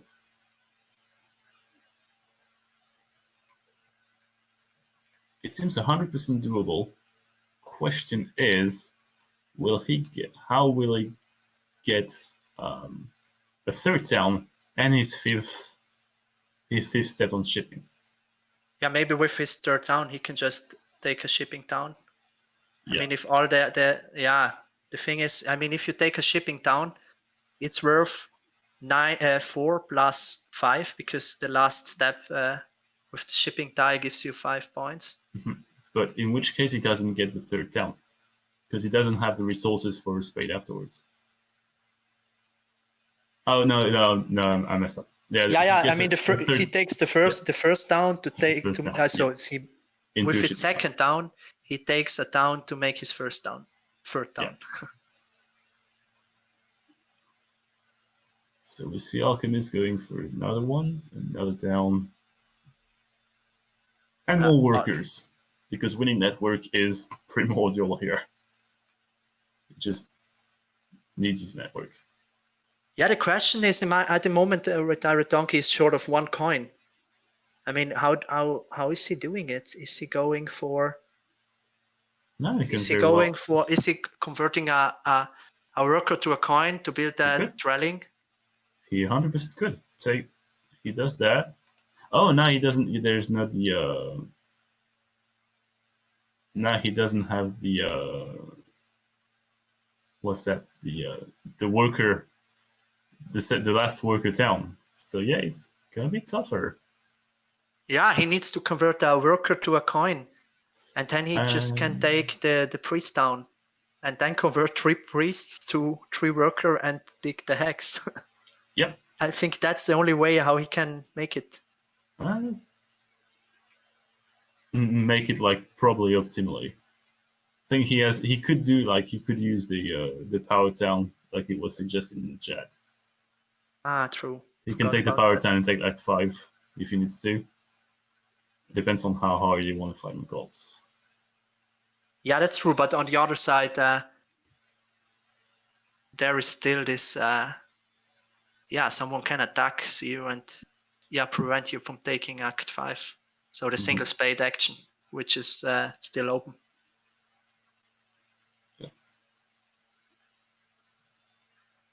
Yeah, we see Lumin tanking a bit on what he wants to build. Yeah, I think Lumin builds another dwelling. Yeah. To see what's under contention for him. Yeah, that was my thought about Fakius at the beginning. I mean, they were a bit down so hard, and at the end, down last round is not that good for Fakius. It's not. It doesn't seem that great. No, I don't like it at all. It's better for other factions like Alchemists and Mermaids. And we see, oh yeah, Lumin takes the single spade power action, and choosing not to build anything, and getting gold, and getting 4 points. That's interesting. I like this move.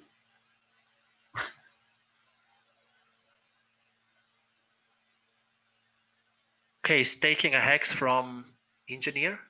Yep, he does take it. Well, yeah, he snatches a hex from Engineers. Did he count it out that Engineer, he can pass Engineer on network with that move? I'm not quite sure. He could try. He could try it. Oh. It's actually difficult calculations. It's actually pretty hard to do calculations at the same time with momentum. Yeah. But yeah, I think everybody's trying to vie for network in some respect here. So it makes sense for what they're trying to do. BaseSig built another town, but he still has a lot of resources left. We see RDK going for the Earth Cults. Interesting. Yeah, this basically gives him 1 coin. Yep. Yeah, and then he still can take a priest down. Yep. For his last. I don't know. Yeah, it's hard. Is it worth it to convert two priests to workers to make that? Yeah, of course it's it's a lot of points. It is still a lot of points. So. And I think taking the shipping city is best for him because he gets 4 points from the town, other 5 points for his last step on the shipping track. It's 9, and then other 3 from the bus shipping bond. So it's basically 12 points. 12 points. Yeah, definitely 12 points. The other. Yeah, and since no one else is making. Alchemist could actually take another town. Yeah, he's going for another town. So it's the question like the shipping town scores him 12, the 11 points town scores him 11. But is it better to just take the 11 pointer to deny this possibility to Alchemist? So now he needs to take the priest city. Yeah, that makes sense, maybe.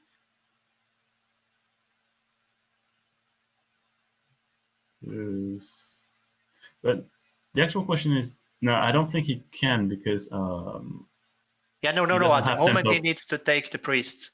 he needs to take the and priest. he- Doesn't have tempo on Yeah. to deny this. Yeah, true. Oh, so yeah, There you go. priest Taking down. priests. Yeah, he Yeah, already Alchemist. converted one worker to one priest to a worker.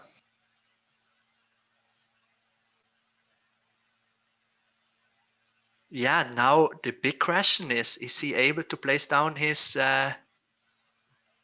landscape this time? Yeah, I think he can. It seems Yeah, fairly but if straightforward. he's capable to use the overlay, or not the overlay, if he found it on the on the board to the click user on it. interface. And we see mermaids just being at 3 structures left for network, so that's pretty much a big deal. Engineers can still like fight it properly. Engineers still have a shot at getting network with 2 structures left, and then we'll see what Alchemists do. I think I don't see any. No, I think mermaids got this, right? I may I mean, they like have so. good network points. They have good cult points. They get out of 15 points when they pass. I think this game will go to Retired Donkey. Yeah, it seems pretty likely. There we see the old Terra Mystica veteran shine again. Yeah. We'll season 1. We'll see, because Hefaistos still has about... he does have a few tricks up his sleeves, yeah. But I'm not quite sure 6 it will be workers that left. enough.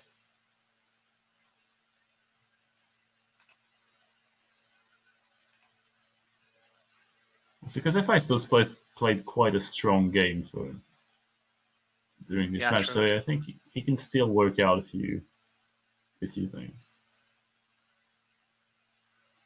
Yeah, Ryan in the chat says Alchemists probably have it. It's like it's probably going to be tight between these two. And Engineers getting there. Oh, I forgot that Alchemist's gonna pass for 6 to 8 points. Yeah, they can pass for a good chunk of points as well. And they have like how much? 2, 6. They have 7 points worth of cults for now, which doesn't seem that great. I don't know how much is going to score on network. Probably not that much, because like Fakir's is left to 4 structures, all connected. Mermaids at 3, and like Engineers, they can go for 2 as well. So yeah, I'm not quite sure. He's now on 121. I mean, as we mentioned before, he I don't know if the situation changed, but mermaids get at the moment 6, 7, 15, and other 6 are 21 points. At the moment, they get 21 points from the cult. Mm-hmm. And Alchemists 2, 6, 7. And I mean, it's 14 difference. Yeah, and Fakir look like they can at least contest 1 cult, probably fire. I'd say. Yeah. It's -2. Like depends on who they want to fight. Yeah, mermaids will pass with their next action. Yeah.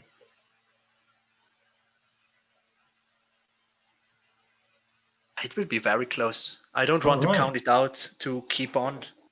Okay, they fight Alchemists. Oh yeah, that's interesting. That's actually quite interesting, trying to from Lumin trying to fight Alchemists on cult. Because you could see Mermaids as a winner and trying to gnaw at the Alchemist's points to try and get the 2nd place. Not quite sure who's going to get it, but...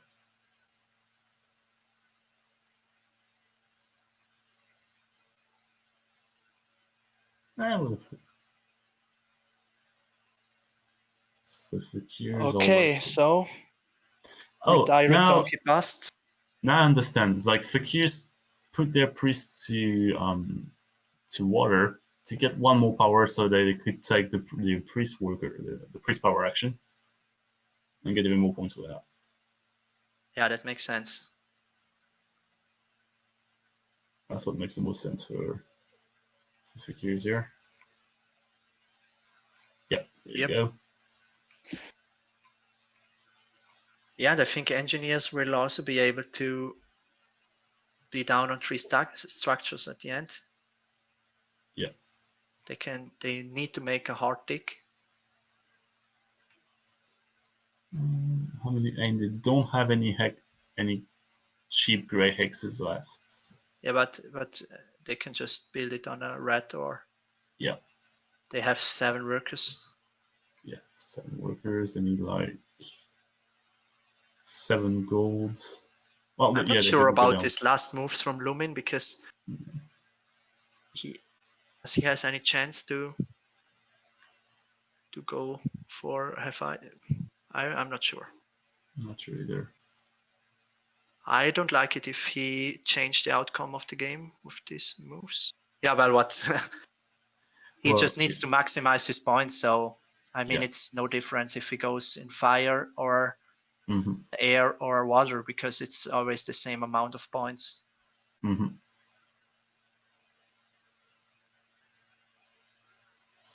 Retarded donkey 3, so he's secure about at let's say 12 points of cult, 12 points of network, probably. Is there a free hex to take from for alchemists? Like a black one? Yeah, they could. Actually, alchemists could end up with 3 structures left, tying up mermaids. Yeah, and engineers. Yeah, and leaving fakirs in the dust.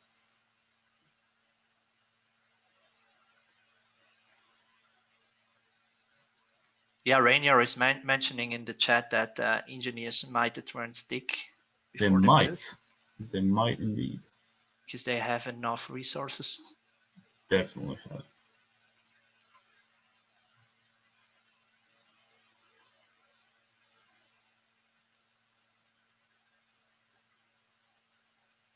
Yeah, and Lumin is sending his priest to fire. Yeah, secure the scout. BaseSig securing this 4 points delta on Earth Cult. Yeah, Hefaistos first has to dig and build. Yeah, build. He digs. He's likely going to dig the blue. There's a priest left. Yeah. Yeah, it looks like a tie-on network between mermaids, alchemists, and engineers. That's 12 points each. Yeah. And if alchemists builds another dwelling, they need to convert one. They need to convert one victory point to a coin, right? 2. Oh no, yeah, one indeed. Yeah, first they dig. Yeah. Set up as 1, so 133. They get 1 more point from the dwelling, and then when they pass, they get 6 more points. So it's 139. Yes, so 3 I think points it's over... not enough to beat Direct Donkey. No, they don't. They have like how many points of cost of 4, 8, something like 14 points of cards for Direct Donkey and 2 and 3 each. Yeah, it doesn't have. Like, Hefaistos is behind the Retired Donkey, definitely. Yeah, I think amazingly played by Retired Donkey with this double temple opening. I liked it a lot. Yeah, it was. It was an opener I did not see coming, and it was like really, really good. Yeah, me neither. That was a nice line. It's just. I do not. Yes, I still do understand the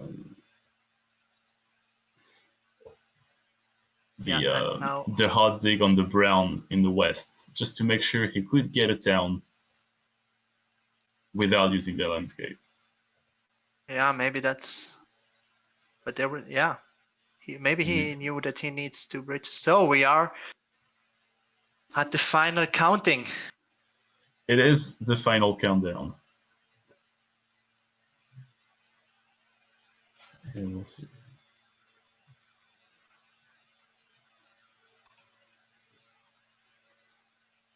BaseSig saying that the first run was a nightmare scenario that he couldn't.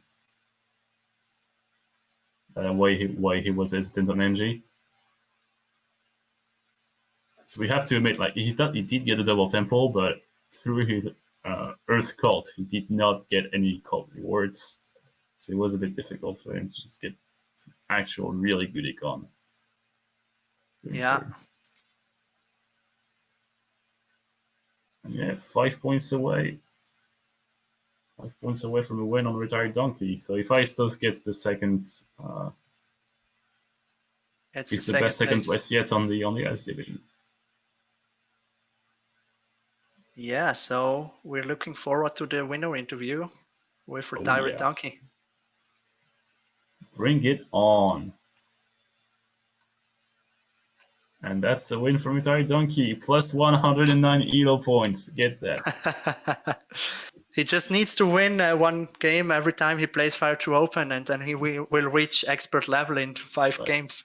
Yeah, easy peasy. The easiest game ever. Like, who needs ELO, right? There were nice scores. Yeah, Retired Donkey saying on the chat that a bit of an unnecessary drama in the end, because he didn't need that. Like the issue with his landscape actually did not matter. Yeah, good for him. Didn't seem to matter much. All right, so yeah, we do have a winner. Like, well played to Retired Donkey. We are waiting for the call on the win. Okay. So yeah, so I guess he was like, he is as good a player as we think he was, as you thought he was. Like, definitely, as you said on the yeah, I mean stream. he was playing for around I don't know, 7 or 8 seasons in Division 1 at the TM Tour Snellman, and I mean that means a lot. It's crazy hard to reach Division 1 and then even play there and stay there for such a long time, and he even was able to win it in season 15. So yeah, now we see that we already saw it last season when he won the game with the cultists, beating them down to 0. That was already impressive, and now it was a close race between him and Retired Donkey. Amazing. Yeah, especially like knowing it, like the track did not seem to be as points focused, like I suppose intensive as other setups, and he still managed to score about over 160 points. So that's probably impressive. Nice. Yeah. And what I think it's impressive, his line he take with this double temple opening. All right.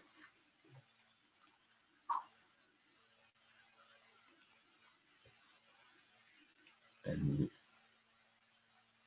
hi. Right. Hello. Hey there. Hello there. Congratulations, man. Thank you. It was a pretty wild game you actually went for here. It's like really, really nice to see. Yeah. So yeah, congrats. This double temple opener was like, it was like really good. It was like, we did not expect. The setup asked for it. Yeah. There was already the scoring ties on the first round, and then with mermaids, you want to make a lot of crysts to abuse bonus tile number 10. Yeah. So starting with 2 temples makes sense. Yeah.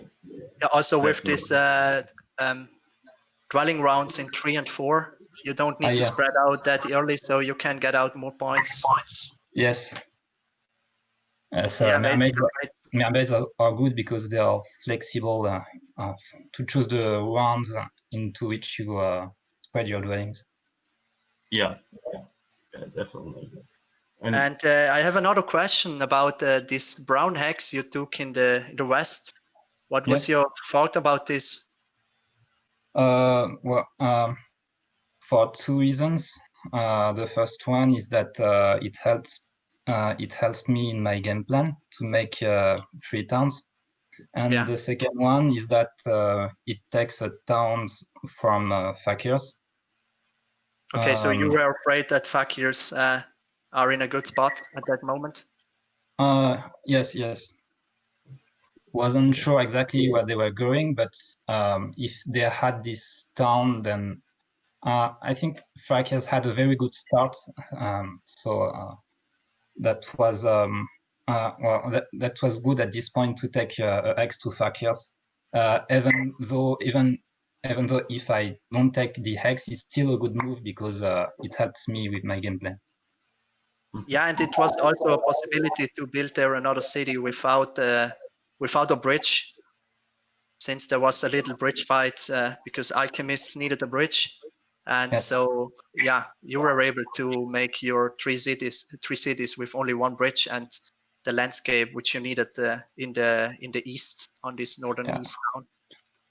At some time, I thought of making the town in the middle without a bridge with the sanctuary, but that would need more resources, so I went for the bridge plan. Yeah, it was a nice decision at the end.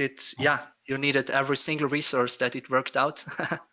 Yeah, even though at the end I could have leash more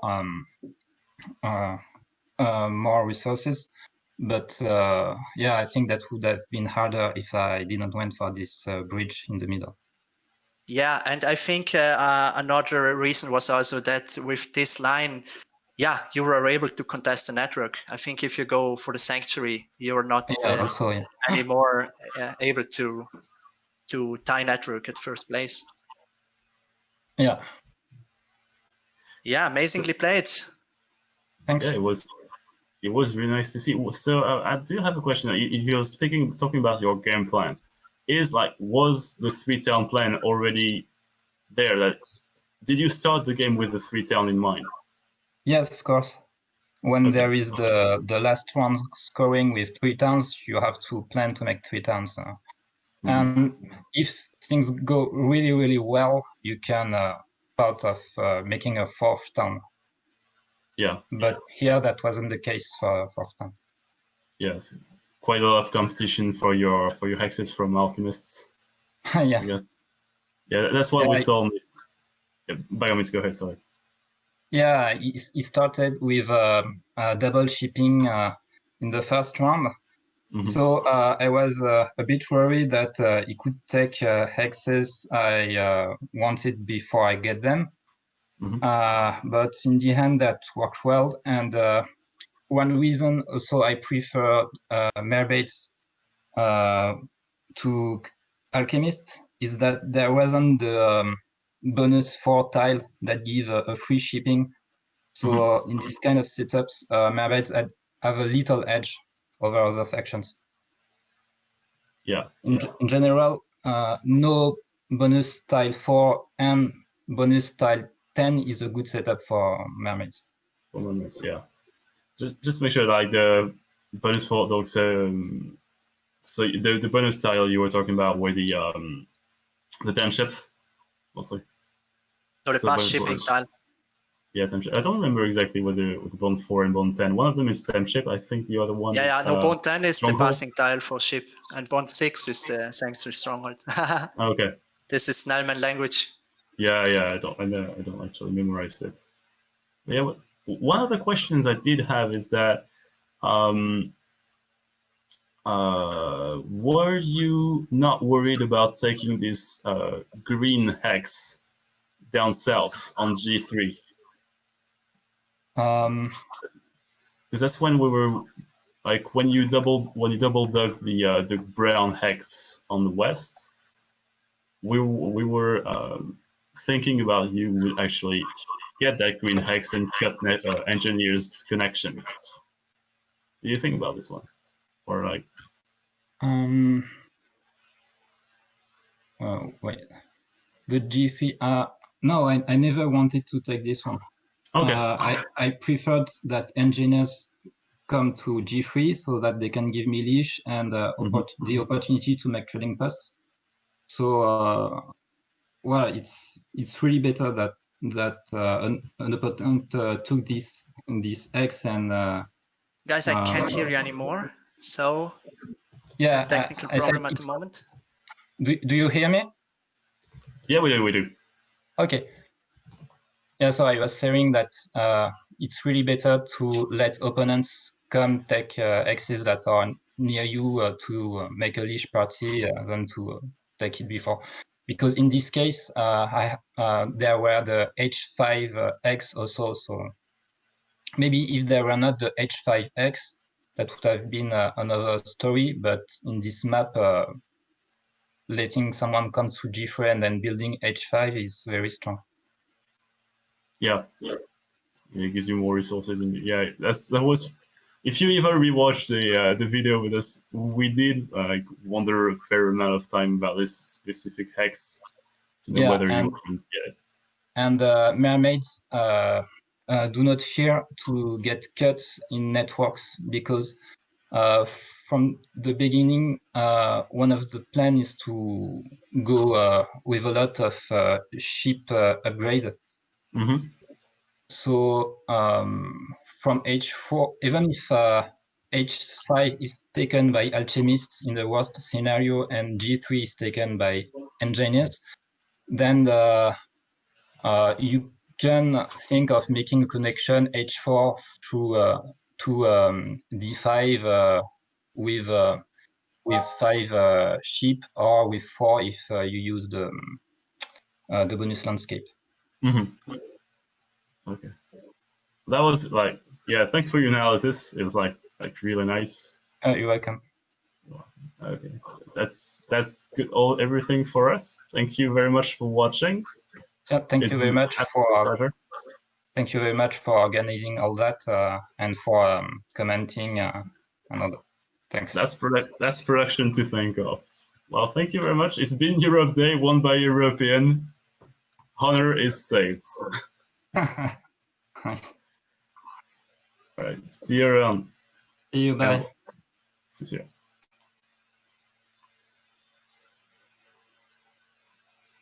And yeah, and that's been Europe Day. Thank you very much for watching, folks. We've been delighted to see like such high level play. And we will be We'll be there next Wednesday for Group E. So see you around, folks. See you guys. Bye bye. See you soon.